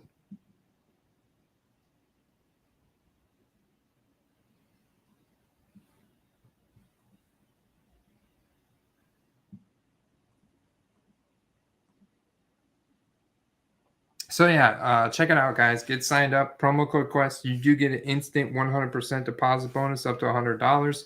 We will be doing many best ball drafts throughout the summer. They're so much fun. don't have to mess with the roster throughout the season at all. It's automatically optimized. And then you get an idea of ADPs, values, directly correlated with the football card market during the off season. So it's like a win-win. It's a win-win for sure.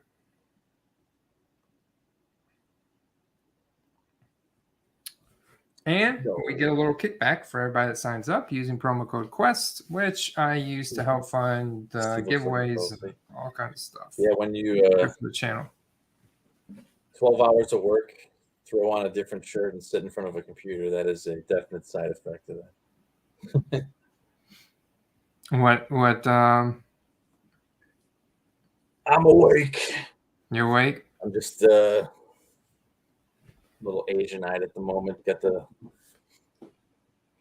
night sleepy eyes crust started early. Yeah, we're going late tonight, man. 3.5 hours.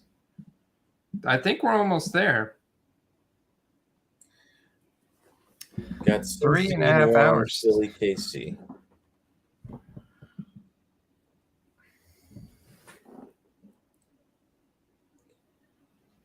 I don't know about that Mazzy guy. I bet Derek. No idea who Mozzie is. Bet Jerry Jones doesn't either.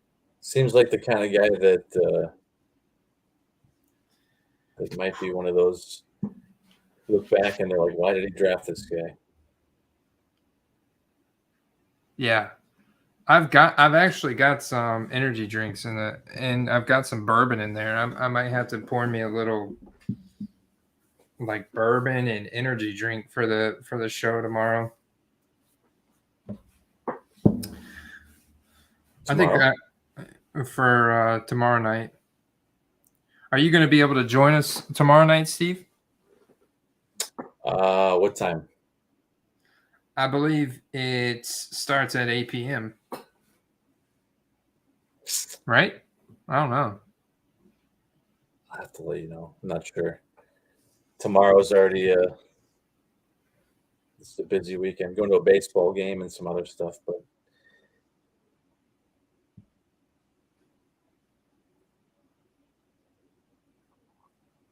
Scatterbrain, DM me. I have to upload our new logo. We have the old logo over at Teespring. They make some decent shirts. 7 Eastern? Oh, jeez, dude. I'm not even home from work yet. Tomorrow it starts at 7 Eastern? Yeah. If it starts that early, there's no way.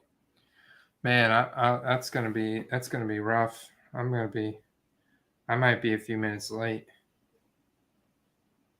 Andy, do you still have I know at one point you had like a merch store.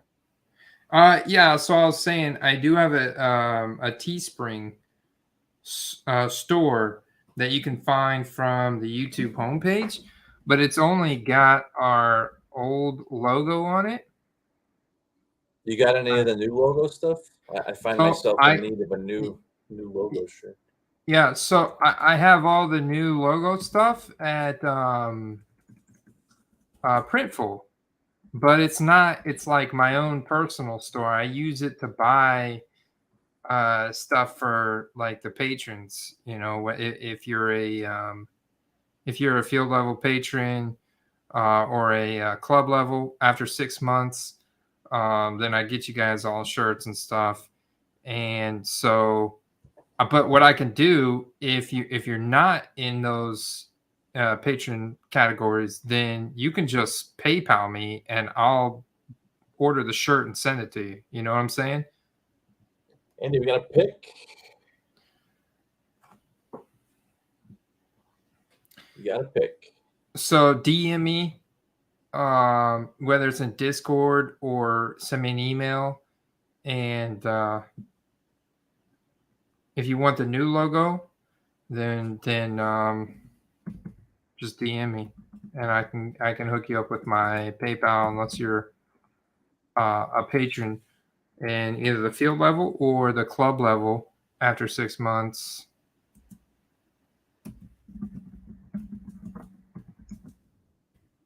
Andy, is there a tank top option? Yeah, I can get anything from Printful. Nice. So that's the other cool thing. Like I can literally put I can even If you want, I can have stuff customized on it. Like I can write whatever you want on the back of it. Like the shirts that I send out say official Trailblazer on the back of them. So I can put like numbers or names like that. You know, the more text you put, sometimes it's like an upcharge, but they're nice shirts. Like I like the printful shirts the best, and I can customize them any way you guys want. And with our logo, with the new logo that you see up here in the top right, and we'll get you hooked up, man. I'll ship it straight to you. Bengals selection is... That's a cool profile pic.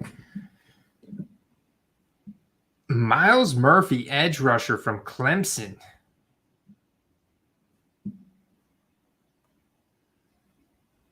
Michael Mayer still on the board. Sweet. Awesome. I appreciate you. Scatterbrain, you the man. Larry, the STS guys in the house. This is a cool profile pic. There you go, Derek. Miles Murphy. One of his key notations is long arm move. Oof.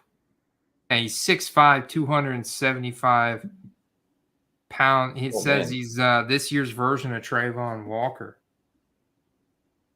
These clips, I mean, obviously they're just showing all the best clips, but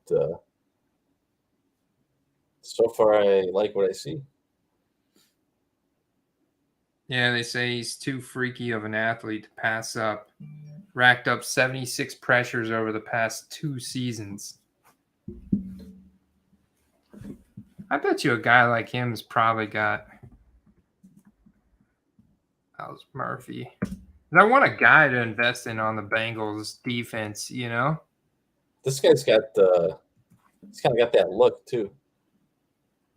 He's got that look. He kind of looks like Aaron Donald almost. Interesting. Edge rusher at 268. Sheesh.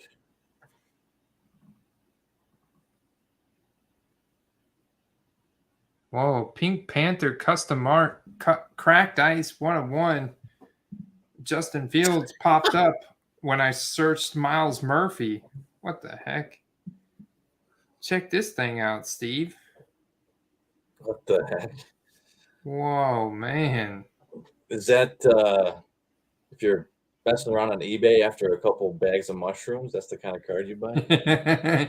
Yeah, it's just like a random ring. It's just like floating out here. This guy was definitely high when he put this card together. 1 of 1. The Panther looks high, I'll tell you that. And then this is like Justin Fields' just stock profile picture from Player Profiler. Like it's like NFL.com, like everything, you know. Oh man, that's funny. Last one though. It's the last one, Steve. You better jump on it. $9.99. I don't know what I'd do if I didn't have that in my collection. The question is, what else does this guy sell at his store? This is what I find interesting. Like people like this, I'm like, do they have a whole store of these clown cards? If that's the one that made it to eBay, I wonder how many designs he decided not to use that are even more off the wall than that. I found that these are called cameos. Oh, yeah, look. He just puts random... Look, he's putting Bobby Miller now with the same guy, Pink Panther in the ring. Mona Lisa. He put Michael Jordan on a Pokemon card. Pokemon. What? It's flagged as WNBA prospect Pokemon. WNBA. What? This guy is on. I think the Mona Lisa one might be my favorite so far. The Roger Federer. Why does he just put random athletes on the Pink Panther? Oh, yeah, there you go. The Mona Lisa. Down. Is that a bottle of lean? What is that with Ted Williams on it? The juice. Mercedes Moan custom ice cream. That's not even who that is. What is this? George Kittle, Noah Fant, and TJ Hawkinson. TEU Rushmore. This is too much, dude. The I can't juice. take this. Oh man, some of these are. And you should buy one of these and give it away to someone, man. These are too good not to have. Oh, dude, check this one out, man. Wait, The what about those Salmon Russell honeycombs? Brown. Those are the real honeycombs. Look at this. All right, not gonna lie, I kind of like that one. This is the back of it. Oh, he's showing the thickness. It's got that thickness. That's kind Man, of dope. You got the Illuminati, Grim Reaper, a couple different things. Egyptian Eye. all right, Steve, I'm gonna buy it for you. Oh god. It's getting put on my desk if that happens. Talk about the honeycomb. Oh, so that way they didn't get any infringement. Honeycomb. There's Christian Gonzalez just falling down the. Oh no, yeah, that's right. He got drafted by the Patriots, right? Saints. Saints went with interior defensive lineman Brian Breesy from Clemson. So 2 Clemson boys back to back. And looks like, Levis. Dude, wouldn't that be something if the Colts drafted both Richardson and Levis? Maybe they both work out. Intergalactic hero card for Anthony Richardson. Alpha male. Chris Bryant, alpha male. I mean, I like Chris Bryant, but that's just a really weird card. Quentin Johnson, honeycomb. What is this? Raccoon Colt? 20. What the hell is this? What the? Oh, you can get all your favorite players, man. Whether you want Garrett Wilson, is that Justin Jefferson? I don't know who that is. Chris Olave. Who do you want on your Raccoon Colt card? Am I missing something in pop culture, social media? What the heck is the Raccoon Colt? Brady, it's all the guys, man. Get whatever one you want. $8.99, man. That must be one of these secret societies we don't know about. The Brock Purdy gold standard. Trippy.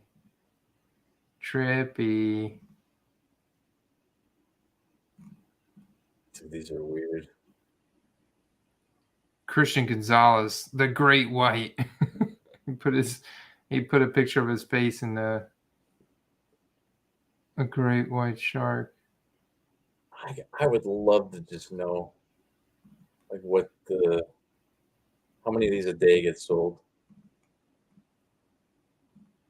He's got a bunch of different ones. If it's a lot, maybe I'm in the wrong business. The Boogeyman. Quentin Johnson, the Boogeyman.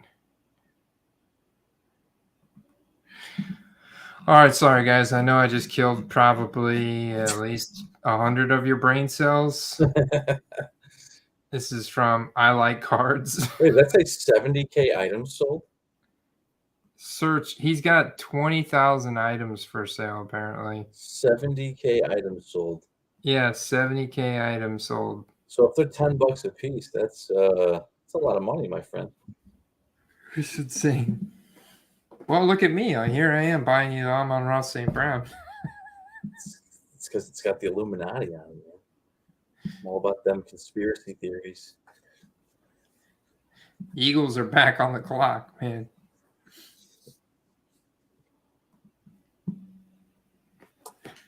We got a whole 6 minutes. You think they still go defensive back, or?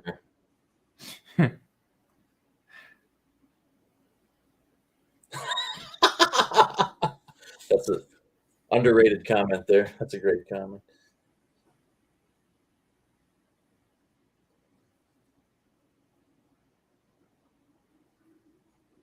Yeah, that's hilarious. To watch AJ Brown and Devonta Smith's laundry. Woodband says heading east, wink wink. Hey, what's up, J Kid in the house? You pumped about that Dalton Kincaid pick, man? Got the fresh tight end in the house. Get the big upgrade to the offense. Another weapon for your man. Nico, how about John Mechie tonight? John Mechie is he might miss part of the year, but still got an up arrow next to his name. I heard that there was I can't remember who said it in the chat earlier, but he said John Mechie's were popping it. I wrote up John Mechie a few weeks back as the option sniper target. Yeah, it's not higher end, but like mid to high end stuff is not going too much below like Burks and some of these other guys, believe it or not. 2022 John Mechie. Gotta get the year right, Andy. Oh wow, it's clearly Donruss black. Okay, the 64. It's pretty standard there. Sparkle. What do we got? What do we got here? All right, look at that, man. Eagles double down and get another edge rusher from Georgia. They're just taking the Georgia D-line. Nolan Smith from Georgia.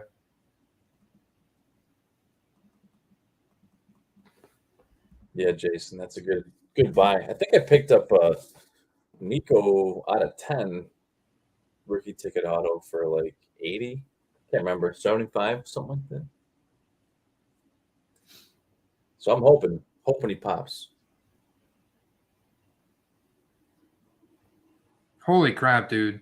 This cat, Nolan Smith, he's not the biggest guy. He's only 6'2", 238, but he ran a 4.39 at the combine. And he's a defensive lineman. He's an edge rusher. So he's like, I guess he was a 3-down player at Georgia. He earned a 90-plus run defense grade over the past 2 seasons. He needs more power elements to his pass rushing toolbox, but he's a high-end athlete who can win with speed. I mean, the Eagles defense just so nasty. That's a great pick for them. That's an incredibly fast defensive player at any position, let alone on the line. Right?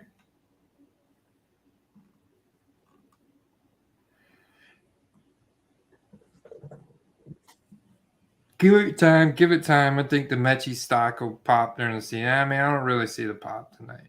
But, I mean, it's the Texans. It's not like just because they draft C.J. Stroud, all of a sudden we expect him to go out. I mean, the expectations are fairly low for all rookie quarterbacks, you know? I expect a lot of people bought, Nico on the cheap late or sometime in the offseason or during last year, which is great. That's kind of what we were saying. We were forecasting top QB going there, and it's like that's the case now. So, I mean, you cannot beat an optic on-card auto numbered out of 75 for $8. Can't beat that, man. That was tonight. That's got a ton of upside, man. I mean, we've seen optic, surpass Prism over seemingly the past year or less than a year as far as equivalency for similar scarcity and all that. So definitely this card too, because it's on-card auto, it's serial numbered, and you get the chrome optic finish with the rated rookie logo. I mean, it's a home run card.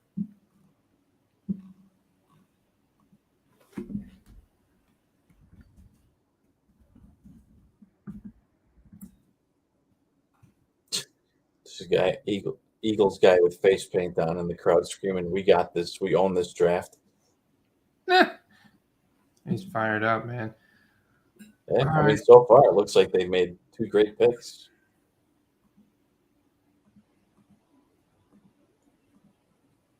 Best available. Yeah. I mean, I think at this point, if you're Will Levis, you know you're not getting picked in the first round. KC's not taking a quarterback. No. KC's got probably taken one of these defensive players. I had to guess.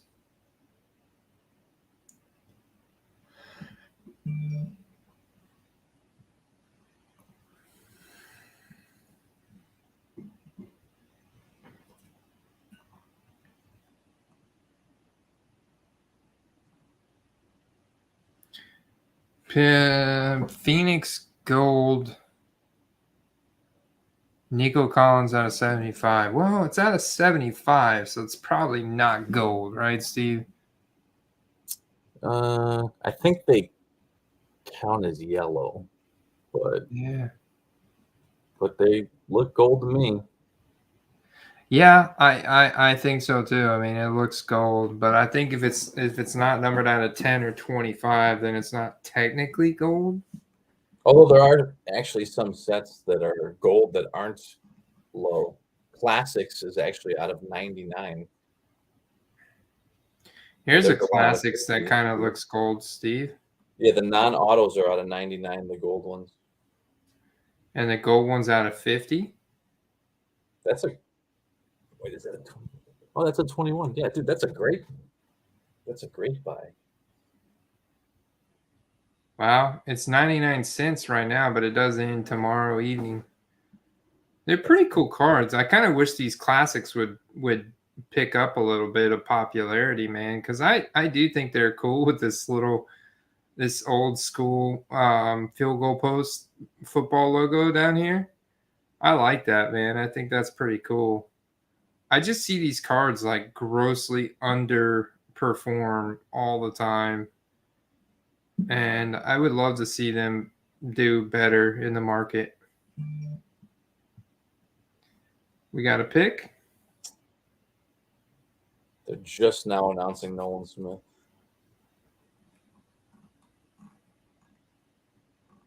Final pick. Final pick.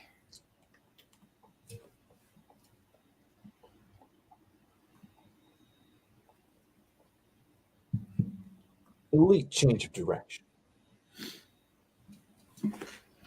Who would you rather have, Nico Collins or Terrace Marshall? I've seen pretty good things from both so far, but it's so hard to say. I mean, have either of them been given a fair crack at, quality looks,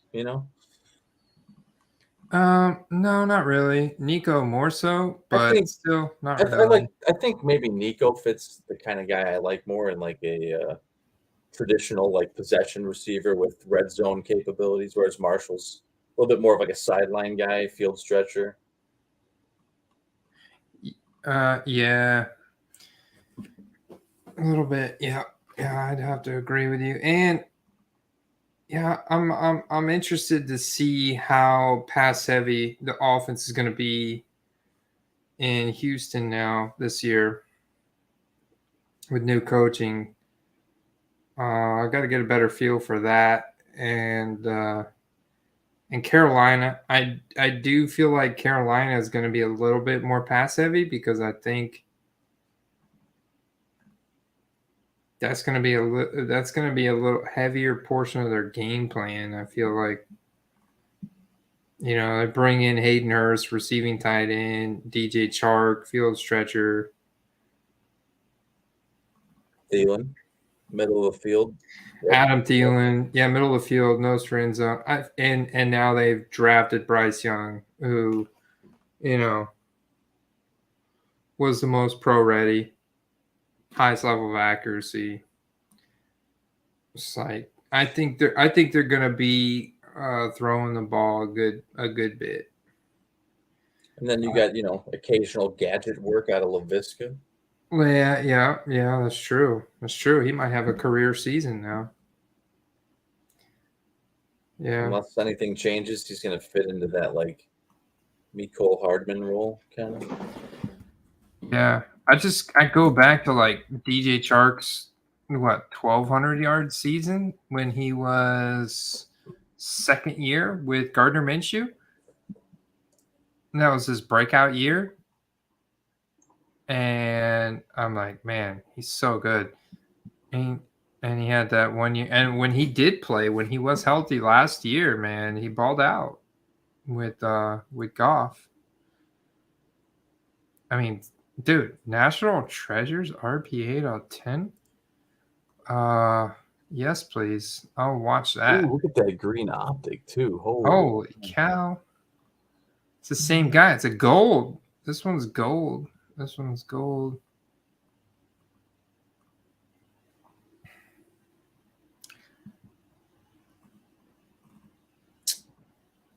Casey's on the clock. It's still on the clock? Mm-hmm.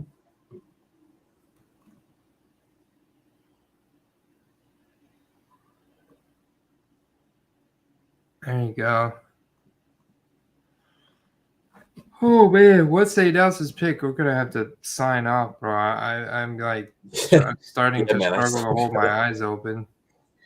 Even if I start get my laundry done and get ready for bed, I'm looking at like 6 hours of sleep max. So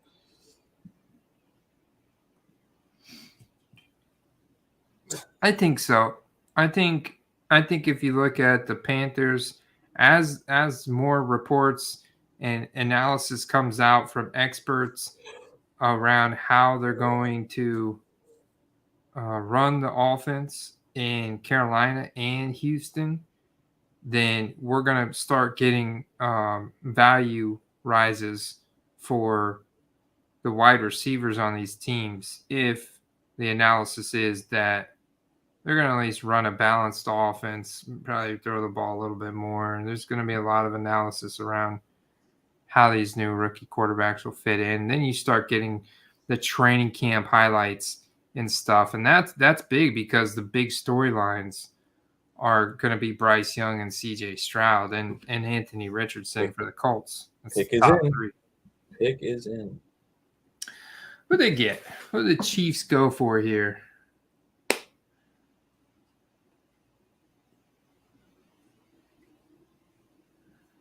I secretly hope it's not a wide receiver. What if they went with a tight end? Well, Kelsey's Someone to build up behind Kelsey. Yeah, I mean he's 34. I mean, geez. They lost. It was Juju and Hardman.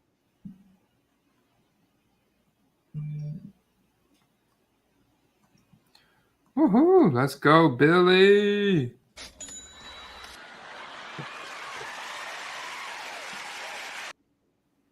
There's a pick. I can't read it on your screen though.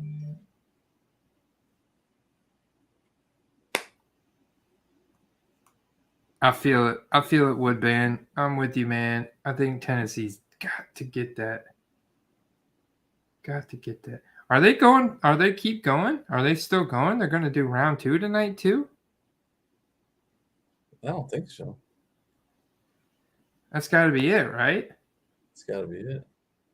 Who did they take, Andy? They took Felix Anudike Uzoma from Kansas State, edge rusher.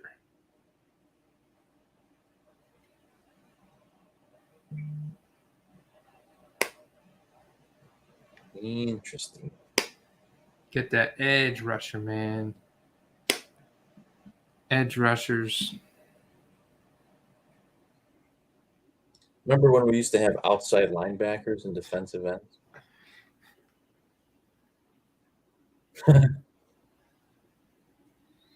Mozzie. Pick of the night for sure.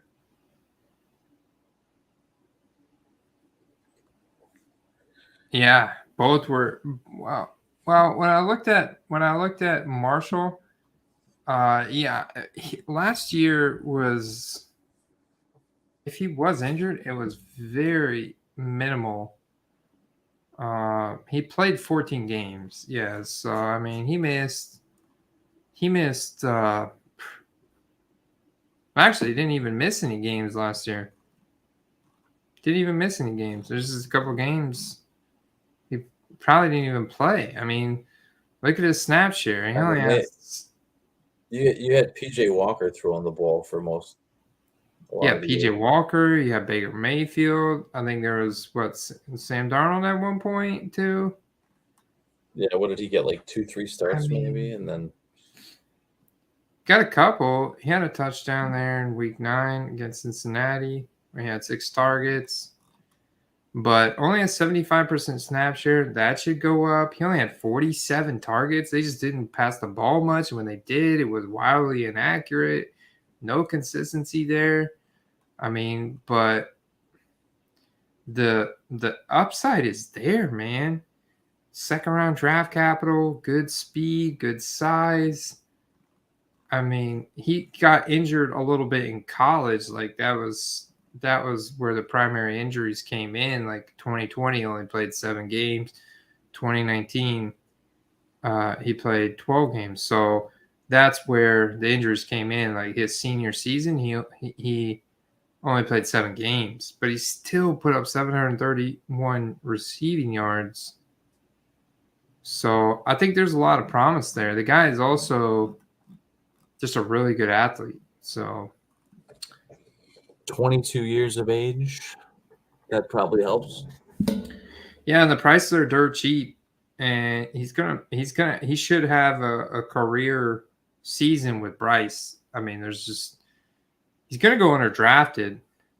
I mean, ADP of 287, that's just like at the end of the fantasy draft, which means that his rookie cards are just at rock bottom. So there's nothing but upside. I love getting rookie ticket autos for $5-10, man. Nothing but upside there, you know? Yeah, I agree. I mean, Nico. He's young enough that one big game, could launch those cards into an upward trajectory. He'll definitely put you in a position to make money on them, but then you might even be in a position where you're like, well, am I going to hold these now? The guy's still only 22. Nice. Yeah, I love Shark there. I love it. I love Shark there as well. Big 12 Defensive Player of the Year. Comparable to Matthew Judon. It's definitely who you want to be compared to. Derek always talking about this Drake May. I haven't looked at this Drake May yet. I just started watching more college football, man. This Drake May cat. What is he? Is he quarterback? Quarterback from North Carolina. Another North Carolina. It's not going to be Mitch Trubisky. Another Mitch Trubisky, I hope. Easy, buddy. Easy, buddy. Look at the speed, man.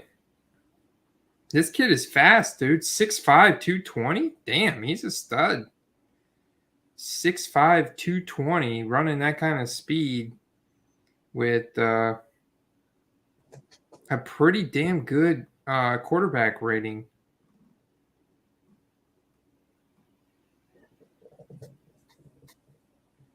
Be something to keep an eye on. Got a whole year. We got to worry about that, though. We still got a whole couple days of draft picks left. I gotta pull that off when I get the whole thing. YouTube will take down the whole thing, guys. They'll take it down. No, they'll just demonetize us. The trick is if it lasts for longer than 7 seconds. 7 seconds is the threshold, Steve.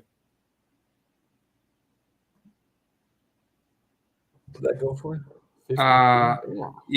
Sam Howell might be one of the first, Jay. Sam Howell is about to ball out this year for the Commanders, and he went to North Carolina.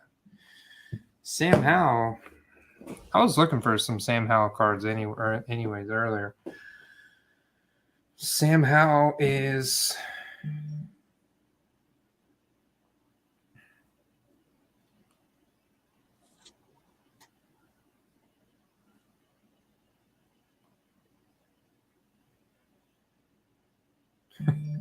Billy said Chuck Norris listens to the advice here. Rock on, man. Rock on. All right, guys. Steve and I are going to sign off, get some sleep. You guys should get some sleep too, unless you normally stay up all night and don't have to do anything tomorrow, or you just stay up all night, you know? Some people just stay up all night. I stay up. This is pretty much my threshold. And I want to be back on tomorrow night. Be back on tomorrow night. Round 2, baby. Let's go. Unfortunately, I will probably still be at work by the time this thing starts, so probably won't be see me tomorrow evening. But if that changes in any way, I'll definitely let you know. Oh, late What is night this guy? Robert. Look at this What's up, guy man? popping in at midnight. I know this guy stays up late. How do you think the first round went, Carter? I might have to twist Carter's arm to pop in tomorrow night or something. Little cameo for a quick recap between. You know, you got all these. Derek doesn't have to work till September. We might get real crazy around here. We might bring Derek in a stream. Put the parental advisory disclaimer on there. We've done it once, haven't we? At least. Yeah, man. First round receivers falling to the back end. Some great spots. I love that Dalton Kincaid selection to the Bills. So great fantasy landing spots tonight. Dalton Kincaid to the Bills, Jordan Addison to the Vikings, little sidekick there for Justin Jefferson, Zay Flowers to the Ravens, now with Odell Beckham Jr., Rashad Bateman, and Devin Duvernay. Then you got Quentin Johnson from the Horned Frogs going to the Chargers. They needed the wide receiver. The crazy thing is, though, a lot of you guys think Jordan Addison should have been the pick over Quentin Johnson. So that one's interesting. Quentin Johnson going there to the Horned Frogs. And then before that, JSN. JSN was the first guy off, Steve, at pick 20. Went to the Seahawks to study under the tutelage of the great Tyler Lockett and DK Metcalf. I think that, until a month or two ago, people were thinking he was like a late first, maybe early second, and then he climbed to all the hype, to the rumors of him going like top 10, top 12. So I don't think it's like a letdown where he went. I think it's just actually where he was probably projected to go the entire time.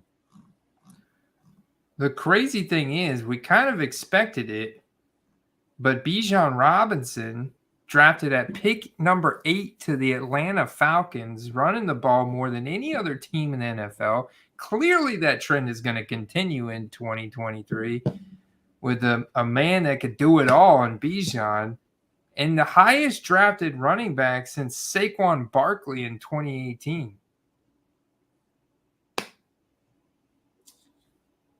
I might bring your keeper leagues or in your dynasty leagues, man. Some juicy guys to pick up now. Yeah, man. And then Jahmyr Gibbs, the surprise big pick by the Detroit Lions at 12. Whew. Not that it's not a good pick. I just don't think it's what they needed, but we'll see what happens. Maybe they have something in mind for Swift. Maybe they're planning on moving him for a day 2. Who knows? Yeah. I think even just the other day, Carter was saying, don't sleep on DeAndre Swift. And I said, I don't know, man. I'm out on DeAndre Swift. I told him that. And Hector's always in the chat talking about DeAndre Swift this and DeAndre Swift that. The Lions don't like Swift. I think the Lions are out on Swift. I think I'm out on Swift now. They got new blood in there, baby. They got Jahmyr Gibbs now, baby. It's going to be the Jahmyr Gibbs, David Montgomery show. Maybe Swift gets in there every once in a while. Dude, they're going to exhaust defenses with all those guys they got out there. Yeah, I don't know. Bijan's about to get to work though as a Falcon. Yeah, the money at 80 is better than the Eagles. Fire sale on Davis Ooh. Mills card. There you go. Ship Swift to the Bengals. The Bengals gotta move on from Mixon. Ooh, okay. He is heading into a contract year. This is the time to Will Levis is trade him. walking around twiddling his thumbs. Oh No, I'm not. Phone call. I mean, I'm not totally out on Swift, right? Obviously, he's the type of guy that could score from anywhere on the field. He's that explosive and fast, but you can't give him any type of workload. He just gets hurt. So he's like one of those guys that he's probably better for best ball, And I just, man, yeah, I think he would be good to move him. I think they would be good, but hey. They're going to have a rotation now. I still think Montgomery's going to be like your Jamal Williams type guy, but with some little bit of you gave him what 3-4 years, and you paid him starting running back salary. Swift is coming off the end of a rookie deal. They're not going to pay him, so they probably should just move him while he has value.